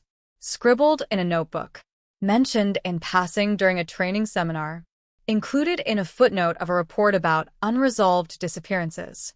Each appearance felt slightly intrusive, like opening a door that had been deliberately left closed. Yet no one objected. Her story had become public property, shaped and reshaped by those who needed it to mean something. The family remained divided by time rather than distance. They lived separate lives now, connected only by a shared history too heavy to revisit often. Conversations avoided specifics. When her name surfaced, it was acknowledged and gently redirected, like a fragile object set back on the shelf. Love persisted, but it had adapted, learning how to exist without reopening wounds that never fully healed. Outside observers often ask the same question. Do you think they got it right? The answer depended entirely on who was asked and when. Certainty fluctuated. Some days it felt solid, earned through years of silence and inference. Other days it felt thin, a compromise accepted because nothing better had arrived. The truth, whatever it was, remained indifferent to opinion. The physical landscape changed slowly. Roads widened. Businesses closed. New buildings rose where old ones had stood. Yet certain places resisted transformation. An intersection where she was last seen. A stretch of road that drew lingering glances. These locations carried memory not because of what could be proven, but because of what could not be erased. The convicted continued to exist in parallel time, aging away from the world that defined them. Their names still triggered reaction, still divided listeners into camps of belief and suspicion. With each passing year, the possibility of a final revelation diminished, not because it was impossible, but because opportunity shrank. Time, relentless and impartial, erased chances without judgment. What endured was the unease. Not fear. Unease. The sense that something essential remained unresolved, that a narrative had been accepted before it was complete. This feeling did not demand action. It simply persisted, a low-frequency hum beneath daily life. In the end, the case offered no final statement, no dramatic turn. It faded into permanence, into the kind of mystery that no longer expects resolution. And perhaps that is its final shape, not a question waiting to be answered, but a presence that refuses to disappear, reminding everyone who encounters it that some stories do not end when the law says they should. By the time the case reached its third decade, it no longer belonged to any single person. It had slipped free of ownership, drifting between institutions, memories, and half-remembered conversations. It was referenced without explanation, understood without detail. People knew of it more than they knew it. And that, in its own way, was another kind of disappearance. Those closest to it learned how time alters guilt and innocence alike. Not by changing facts, but by eroding urgency. The sharp need-to-know softened into something quieter, heavier. A knowledge that answers might exist somewhere, but not in any form that could be retrieved. The search did not end in failure. It ended in acceptance, a word that felt too gentle for what it required. Occasionally, someone would claim the story still bothered them. Not because of its violence, but because of its incompleteness. Crimes with clear endings eventually lose their grip. This one did not. It stayed open in the imagination, even as the file remained sealed. It invited speculation, then punished it. Every theory collapsed under the same weight. There was nothing left to test it against. The woman's absence continued to ripple outward, touching people who had never met her. New investigators heard about the case early in their careers, usually framed as a lesson, not about perseverance, but about limits, about the difference between solving a case and understanding a life, about how the system can function exactly as designed and still leave something unresolved. There were moments, rare, unannounced, when someone would pause and wonder what she might have become, not as a victim, not as a symbol, but as a person allowed to continue. These thoughts were fleeting, almost intrusive. They had no place in reports or rulings. Yet they lingered longer than any official conclusion because they pointed to what had been lost beyond evidence. The community adapted to the case the way communities adapt to weather. It became part of the environment, something to be acknowledged, worked around, occasionally warned about. New residents learned the story secondhand, stripped of detail but heavy with implication. The past did not intrude loudly. It waited patiently, confident it would be remembered eventually. The convicted, now older, quieter, existed in a narrowed future. Each year reduced the possibility of change, of confession, of reversal. Whether they held the truth or merely a version of it mattered less as time passed. The world outside continued without needing anything more from them. Silence became permanent, not as strategy, but as outcome. The accuser learned to measure life in ways unrelated to the case. Milestones regained meaning. Days passed without reference to the past. And yet, beneath that progress, the story remained, immovable. It did not demand attention, but it never left. It had become a fixed point, something to navigate around rather than confront. What the case ultimately revealed was not a secret, but a condition. That justice can be procedural and still incomplete. That truth does not always rise to meet effort. That some answers exist only as probabilities, accepted not because they satisfy, but because they endure. As years continued to pass, fewer people asked what really happened. The question itself began to feel old, almost impolite. What remained instead was an understanding, quiet, collective, unspoken, that something unresolved had been folded into everyday life, and that reopening it would not necessarily improve what had already been learned. The case did not fade. It settled into records, into memory, into the spaces where certainty should have lived but didn't. And there it remained, unchanged by time, waiting not for resolution, but for acknowledgement that some stories are defined not by their answers, but by the silence they leave behind.